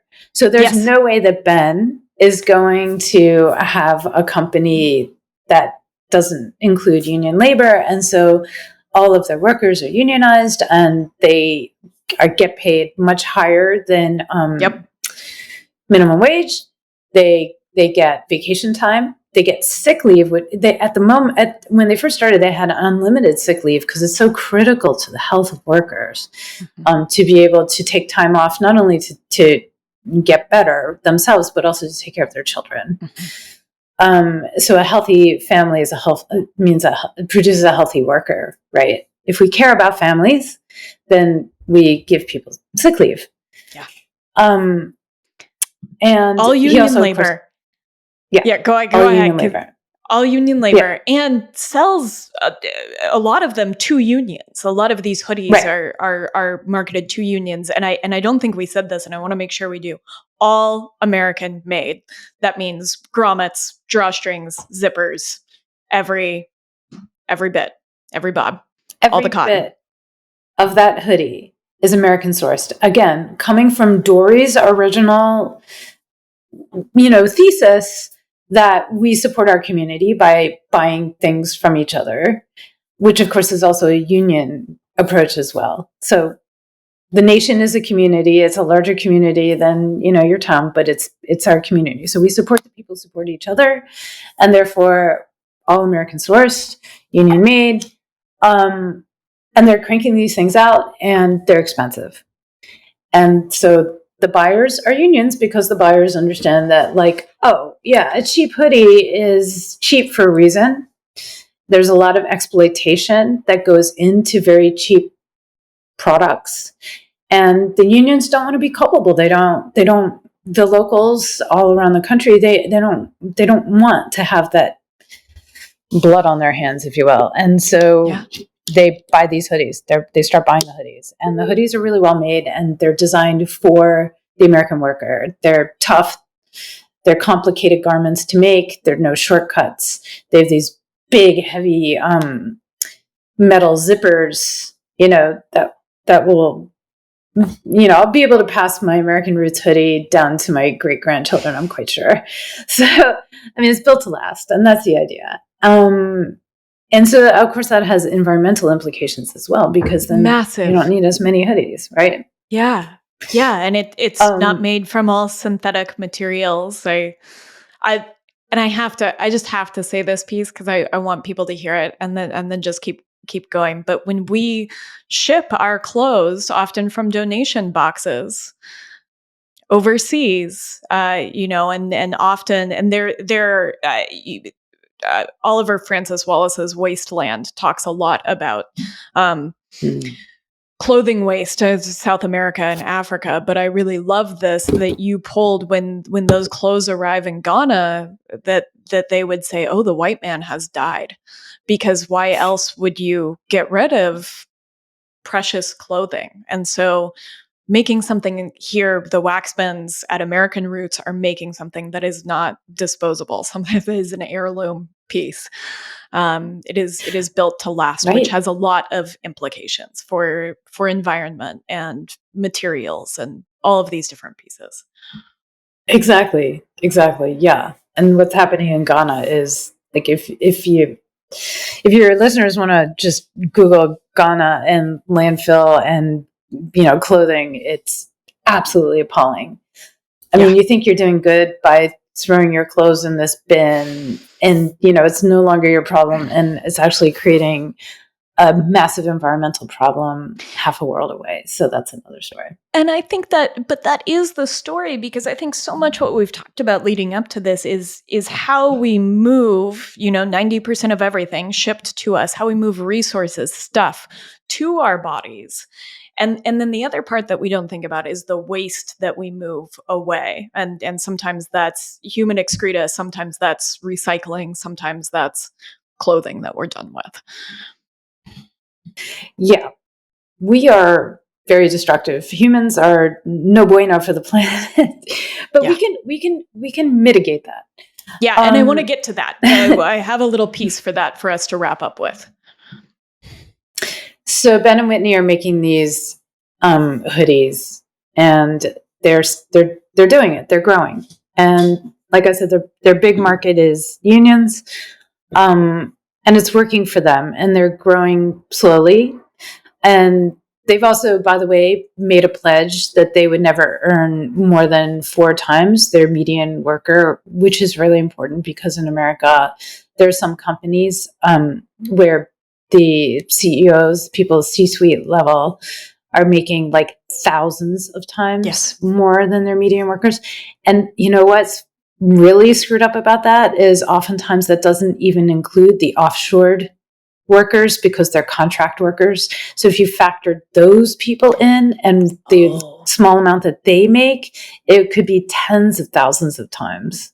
Yeah. I mean, you have a great, and I want to keep pointing people back to the book. Like, this is a must read. You have a great chart in there, a pie chart of what makes up the price of a Zara hoodie and who makes what. And it's not pretty. Yeah, it's pretty appalling. So you have, executive compensation, and then you have astronomical investment in marketing, which is like the new manufacturing, right? Like, I think Americans are mostly marketers at this point. Well, one of the ways I came to thinking about this as I was reading this book is how we manufacture demand. Like, that is what we now manufacture. We manufacture demand. Demand for mostly like Chinese or Vietnamese made goods. It's just so warped. Demand for more consumption. Yeah. Yeah. And exploitation. Yes. Anyway. All right. So happy story. So they're making hoodies, and then March 2020. And they very quickly realized that if they have to shut down, they're not going to survive. So the reason that American Roots and Ben and Whitney Waxman were a unicorn for me was because I was looking not only for a company that was making things using union labor, but I was also looking for a company that was self-financed. So they're not financed by private equity. They're not financed by venture capital. So they actually mortgaged their house and cashed in their retirements to get this company started. And then they took really loans from friends and family, and they paid them back. So it's truly, truly, truly a unicorn, and also a labor of love. But of course, part of that is so that they could hew to their mission, right? Which was like not offshoring. So of course, when you take private equity money or whatever, chances are the first thing that they say is, well, why are you making stuff here? It would be so cheaper to do it somewhere else.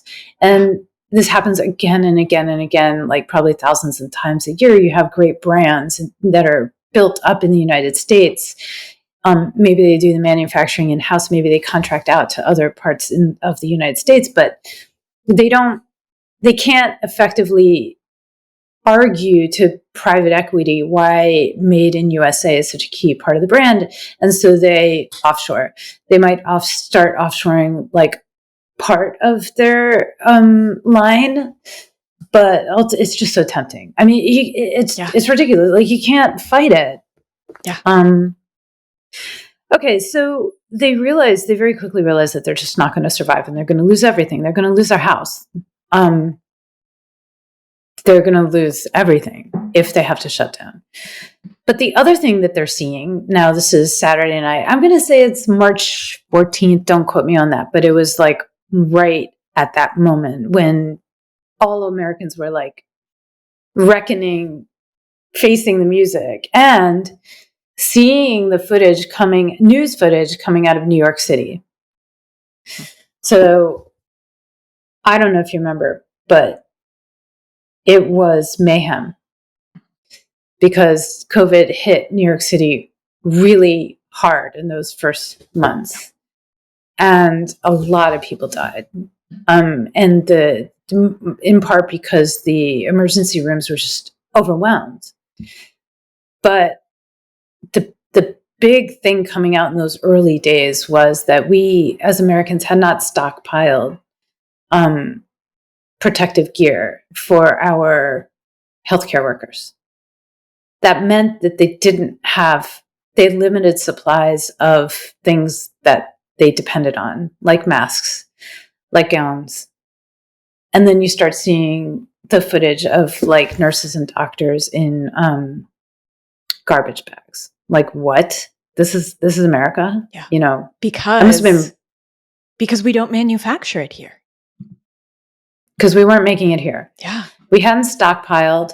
And with all the consolidation of not only hospitals, but buyers clubs. So hospitals started contracting out their buying to large organizations to get the best price. It's a whole story. It was wild. It's in the book, and it's wild through the lens of the guy who makes the retractable. It's the retractable injector. Hypodermic needle. Yeah. And trying to market it, but there's only 2 buyers for all hospital everything. Right. It's just this consolidation story. It's yet another riveting. I mean, and I do want to point people back. Like, there are just all of these riveting little stories that surround this greater story of Ben and Whitney Waxman and American Roots throughout the book and histories, and it's incredible. Thank you. Yeah, just so many nuggets. I was just like, are you kidding me? I mean, because that's what I do. You know, I start reading about, or I remembered we didn't have protective gear. And I was like, well, why not? And so then I'm down another rabbit hole, understanding again how policy affects manufacturing, affects all of us. Yeah. And so there we were. And then we have the government, sadly, telling us, well, actually, you don't need masks. And I think anybody who was thinking at that time knew that that was a super cynical message designed to prevent Americans from stockpiling masks, because actually hospitals desperately needed them. And so we couldn't buy them up. We shouldn't be buying them up. So Whitney turns to Ben. They're sitting on their sofa in their home. They have 2 little kids at that time, and they're looking at the collapse of their company, imminent collapse. Mm-hmm. But they're also looking at the horror story that's unfolding in New York City and around the country. And Whitney turns to Ben and she goes, "We can make things. We can make masks." And Ben says, "Let's get the board together. Let's get a call, get a board, a brand new board, by the way." And the board said, "If you can make the stuff safely, go for it." And so this is one of the most moving moments, I think, in the book. Yeah. We haven't mentioned that most of their workers were new Americans. Yeah. Who had come from very, very difficult places like Democratic Republic of Congo. Yeah. And Angola and Iraq. And many of them came to America seeking political asylum because they would have lost their lives if they had stayed where they were. Yeah. And I think just to add a little bit, because we've done some exploring on the podcast of like power metals in the Congo, right? Like it's mining cobalt, yes. And it's mining lithium and some of these places. The Congo historically, and Leopold and the entire history of that is so places where a lot of extraction is occurring, both of labor and environmental resources. Right. And mining is so incredibly destructive that in order for mining companies, I think, to be successful, they really need authoritarian governments. Yeah. Because, to roll back any kind of labor and environmental regulations so they can just do this with wild abandon. Mm-hmm. And that's exactly what's happening in the Democratic Republic of Congo, which is basically a failed state. Yeah. So like all these things go hand in hand. That's what's so incredible about the book, is that it fits together very beautifully. Okay. Yeah. Because unfortunately, all this stuff does fit together very beautifully. Yeah. So you have a failed state for so many reasons, and then you have refugees, and some of them end up in Maine, and they're the people who are showing up to be trained to do the work. Yeah. Ben and Whitney were happy to hire literally anybody who would walk through the door and train them. And the people who were showing up, Maine happens to be, by the way, I think the oldest state in the union. The median age is like 45. Mm-hmm. So it's not easy finding people to do the work. Yeah. And that's why immigration is so important to the survival of the state of Maine. Okay. So Ben and Whitney are in a room at the factory on the Monday after basically the country is in panic mode because this pandemic is clearly going to just slaughter us. And they turn to their, at that point, 30 workers, most of them new Americans, recent arrivals, with permitted to work. They've been working in the factory. They have families of their own, young children. Their children are young, not the people who are working in the factory, obviously. Not a sweatshop. And Ben and Whitney, no, this is not a sweatshop. And Ben and Whitney said to their workers, if we do everything that we can to make this factory safe, we will move the sewing machines 6 feet apart. We will put up all kinds of plastic barriers. We will hire a cleaning crew to constantly clean. Like, you will have to wear masks when you're here. If we do all of these things, if we do everything we possibly can with very little understanding of what this pandemic really is all about, we don't even know. Will you come back to make masks for hospitals and first responders? And what's just so remarkable, and I really wish I'd been in the room for this, but I've heard the descriptions. What's so remarkable is that every single person in that room says yes. They'll come back. They didn't have to. They were putting themselves at great risk. But as the workers said themselves, we're Americans. Yeah. And this is what Americans do. And remember, this was under Trump.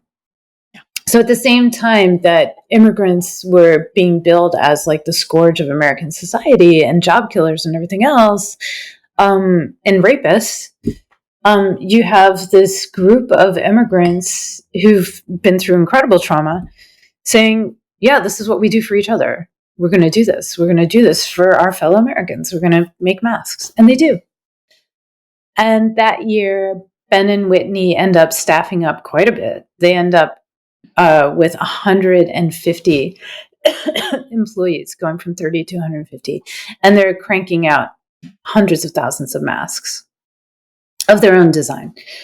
And just like, what an incredible story. And again, I don't know if you remember, but like at some point in our conversation, I was talking about the loss of capability, how damaging that can be to a nation if you can't make, if you don't know how to make. And it doesn't even matter what it is, but like you need to have manufacturing knowledge, know-how, and machinery and a trained workforce for just such these instances. I mean, like, this is exactly the moment when I think Americans realized, oh, wait a minute. Yes. Like, we need to be able to make things to survive. Yes. And I think, so here it was in action. And I think the moment that an awareness, at least a cursory initial awareness around supply chains and just how much we might be outsourcing sort of came into more of the general knowledge pool. We were seeing it in real time, I think, in a way that it hadn't been seen, which I'd like to hope provides us with a little bit of a pivot point. And I want to pull us out because I know we're coming up on time here, and I want to be aware of that. And I'd love, there's one little thing I'd love to touch on, but I want to point people to the book for what happens next for Ben and Whitney Waxman. Because it's heartening. It's heartening and it's harrowing. And what I said at the beginning of this call is that as somebody who's worked with small businesses and had a small business, for myself, I saw myself in Ben and Whitney in their struggles and their commitment to a vision and a mission, and how beautifully unwilling to compromise they are. Yeah, it's not easy. It's really not easy. I have tremendous admiration for them. They just won't quit. Yeah. While I was writing the book, or when I was wrapping up, I was really concerned. I had my publisher actually asked me. She said, what will we do if they go bankrupt? Yeah, I thought about that as I was reading it. And I don't want to give away the ending because I would like people to read the book. But that was always hanging there because I followed them for 3 years. I followed them from 2020 to, I had to put out a book, and I had to finish the manuscript in 2023, and that was the question. Yeah. What's going to happen to them, and what will we do if they don't survive? Yeah. So we'll leave that. We'll leave that there. We'll leave that hanging, and because it's incredibly worth reading. And I actually want to bring us back.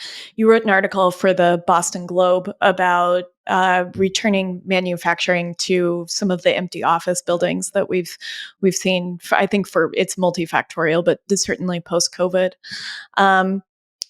And I wanted to tell you, I was struck by this idea of bringing small manufacturing back to city centers, which is what city centers originally were, right? Again, the history of manufacturing is a history of America. But I was struck because I've been looking a lot at circular economies on the podcast and always looking at keystone species. And so this is going to be a little bit of a weird analogy, but maybe you'll hang in there with me. And I was thinking about, I did this beautiful podcast with Ben Goldfarb, and one of his books is called Eager, and it's a history of beavers and how beavers shaped America in a very different way. But when you restore beavers to an ecosystem, there are a lot of things that you might not expect to happen. We talk about this some with wolves in Yellowstone as sort of trophic cascade. Mm-hmm. But when you bring a beaver back, you restore a lot of biodiversity to the landscape, a lot of fertility to the landscape, a lot more resources into a landscape. And I couldn't help but think as I was reading through this article that the restoration of small manufacturing into city centers has these sort of wide-reaching implications, that it is very much a keystone species in this ecosystem of what it means to build a community. And it has all of these interconnected web of effects. And so, with the idea that when we make things with our hands, that is part of innovation, that is part of happiness and sort of meaning for our bodies, what might it look like for us to come back to manufacturing as Americans? I love the analogy to the beaver. I can't explain why, but I actually had a dream about a beaver the other night, that I was just walking and there was a beaver and he was building his dam, or she, and I was like, all right, you go, bud. Yeah, I love that. And then I woke up. I guess so. I don't know. And then I woke up and I was like, oh yeah, well, very much so. Yeah. I mean, they're architects, they're engineers, they're brilliant. And they're also super cute. I really like beavers. But anyway, so this is actually a trend that's happening all around the country. Really exciting in Baltimore, in Pittsburgh, in cities, Detroit, in cities, post-industrial cities all over the nation, and also in Europe. There's this problem here in America. We're very well aware of this, where the street level in urban centers and towns is just devastated, right? And they're mostly occupied by like multinational banks or whatever. I mean, it's so sad, and a lot of spaces are empty. And so there's this movement actually to help bring the atelier retail model back to street level. This is a little bit different from what I was proposing in my Boston Globe story, only because here in Boston, like, we have this really crazy knowledge economy, and so people are thinking a lot about high-tech manufacturing, which is slightly different from what I'm talking about. I'm talking more about craft-based manufacturing. So like apparel, shoes, obviously food is actually classified here, at least in Boston, as manufacturing. Should be. But, right? Yes. It is manufacturing. So the idea is what these advocates are talking about is you have the atelier or the workshop in the back and the retail up front. And in order for there are all these things that you need to do to create a healthy ecosystem that would support that, that I don't want to get into it at this time, but I mean, like, it's out there. But imagine having that kind of manufacturing in your region, right? Like, you meet your makers. Yeah. Not you meet your maker, but you meet your makers. Yeah. It also means that young people start to develop material literacy, which is really important. Material literacy means like, what does it take to actually manufacture or grow this thing? Oh, I love that so much. Thank you for that. Right?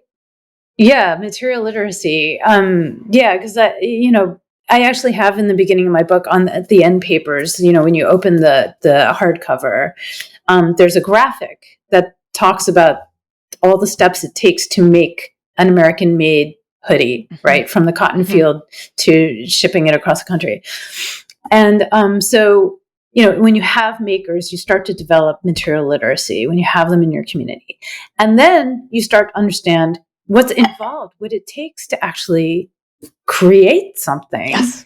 Which then makes you begin to value this thing. Yes. Which then makes you question why and a quote unquote equivalent thing might be so cheap when it comes from somewhere else. Like, what are the compromises that needed to be made? And then also what you're doing is you're introducing, I think, the new, younger generations to the possibilities that are introduced by making. So do you have to go to college? Great, go to college. What do you do after college? Do you want to be involved in manufacturing? It's a viable industry, right? Like, you don't have to sit in a phone bank. You don't have to work for an insurance company. There are other options. And then also just connecting makers directly to consumers is so important right now, because we've been talking about consolidation and the Amazons and the Walmarts and the Targets of the world and the tremendous impact that they've had, negative impact that they've had. Like, there's a strong desire among people who are paying attention to do an end run around these folks, and sometimes it's difficult to know how. Imagine then if we put makers back in these spaces that desperately need to be occupied anyway. You're right. Like, a whole bunch of things can spin out from that are pretty exciting. Yeah. Yeah. I mean, it's just, I think it has a lot of potential for how we might reimagine our world. And this is something that I think is important. Like, we have to start reimagining. And I come back to, David Graeber has a great quote about reimagining the world, that we are imaginative species. We can reimagine this. And look how adaptable we are. I mean, like, during the pandemic, we were incredibly adaptable. And let me just mention one more thing about Please. that is that when you have these small makers, batch producers, that sort of thing, most of the money is then going back to the people who are doing work. Yes. Yeah. The externalities that we can't see, the away, the unseen that we don't see in these other places that is not good, which isn't nearly a grand enough statement for it, but for lack of better words right now, we can see it. We're bringing it home, bring them back into communities. And I just think it's a beautiful vision. Absolutely. And I love that your orientation is ag, because I have been, as I mentioned before to you, talking a lot about this. I would call it a slow, manufacturing movement that I could imagine would take its, content or, take a lot from the slow food movement. Yes. Like that exists. We understand it. We bought into it. And we actually have a major buyer now. I think Whole Foods has done a lot. I don't know how you feel about Whole Foods. I mean, good and bad, but I mean, like to have the consumers start to really think about why it's important, and then connecting them to the small makers. Like, yes, let's do it. Yes. I mean, that I really saw that in this, that we have done that in so many ways with food. And I think it's time that we did it for a lot of other things, honestly. I mean, that's why you're here and we're talking about this, because I think that it is just so important. And I think that you have done, I've said it a lot, but an incredible job with both your books as well as your other pieces, like the one in the Boston Globe. And I will have all of those links and more. Are there... Did I miss anything? I mean, I think we could talk all day, but did I miss anything big? Are there places you want people to find you? I'll have social links in the show notes as well. Yeah. So I by popular demand, I created a Made in USA brands page where I list tons of things. Yeah. And it's crowdsourced, so if people have ideas, if they know companies that aren't up there, I invite people to please let me know, because the list is just growing. And I feel very lucky that I'm starting to step into this like incredible network of domestic makers. They're all really great. Yeah. Yeah, it's really, I browsed through it and it's really exciting. We need more of that. We need more databases like that, more places to find so that we can connect with that. And so we'll link to that in the show notes. Rachel, thank you so much. Thank you for your work. Thank you for this new vision. And thank you for 2 incredible and page-turning, riveting books. I really appreciate your work. Wow. Okay. Thank you for being such a careful reader and for putting this together. It's been such a pleasure talking to you. Thank you. Thank you. I appreciate it. Thank you so much for listening to this episode of the Mind, Body, and Soil podcast. If what you found resonated with you, may I ask that you share it with your friends or leave us a rating and review wherever you listen to podcasts? This act of reciprocity helps others find Mind, Body, and Soil. If you're looking for more, you can find us at groundworkcollective.com and at Kate_Kavanaugh, that's KATE_KAVANAUGH on Instagram. I would like to give a very special thank you to China and Seth Kent of the band All Right, All Right for the clips from their beautiful song Over the Edge from their album The Crucible. You can find them at All Right, All Right on Instagram and wherever you listen to music.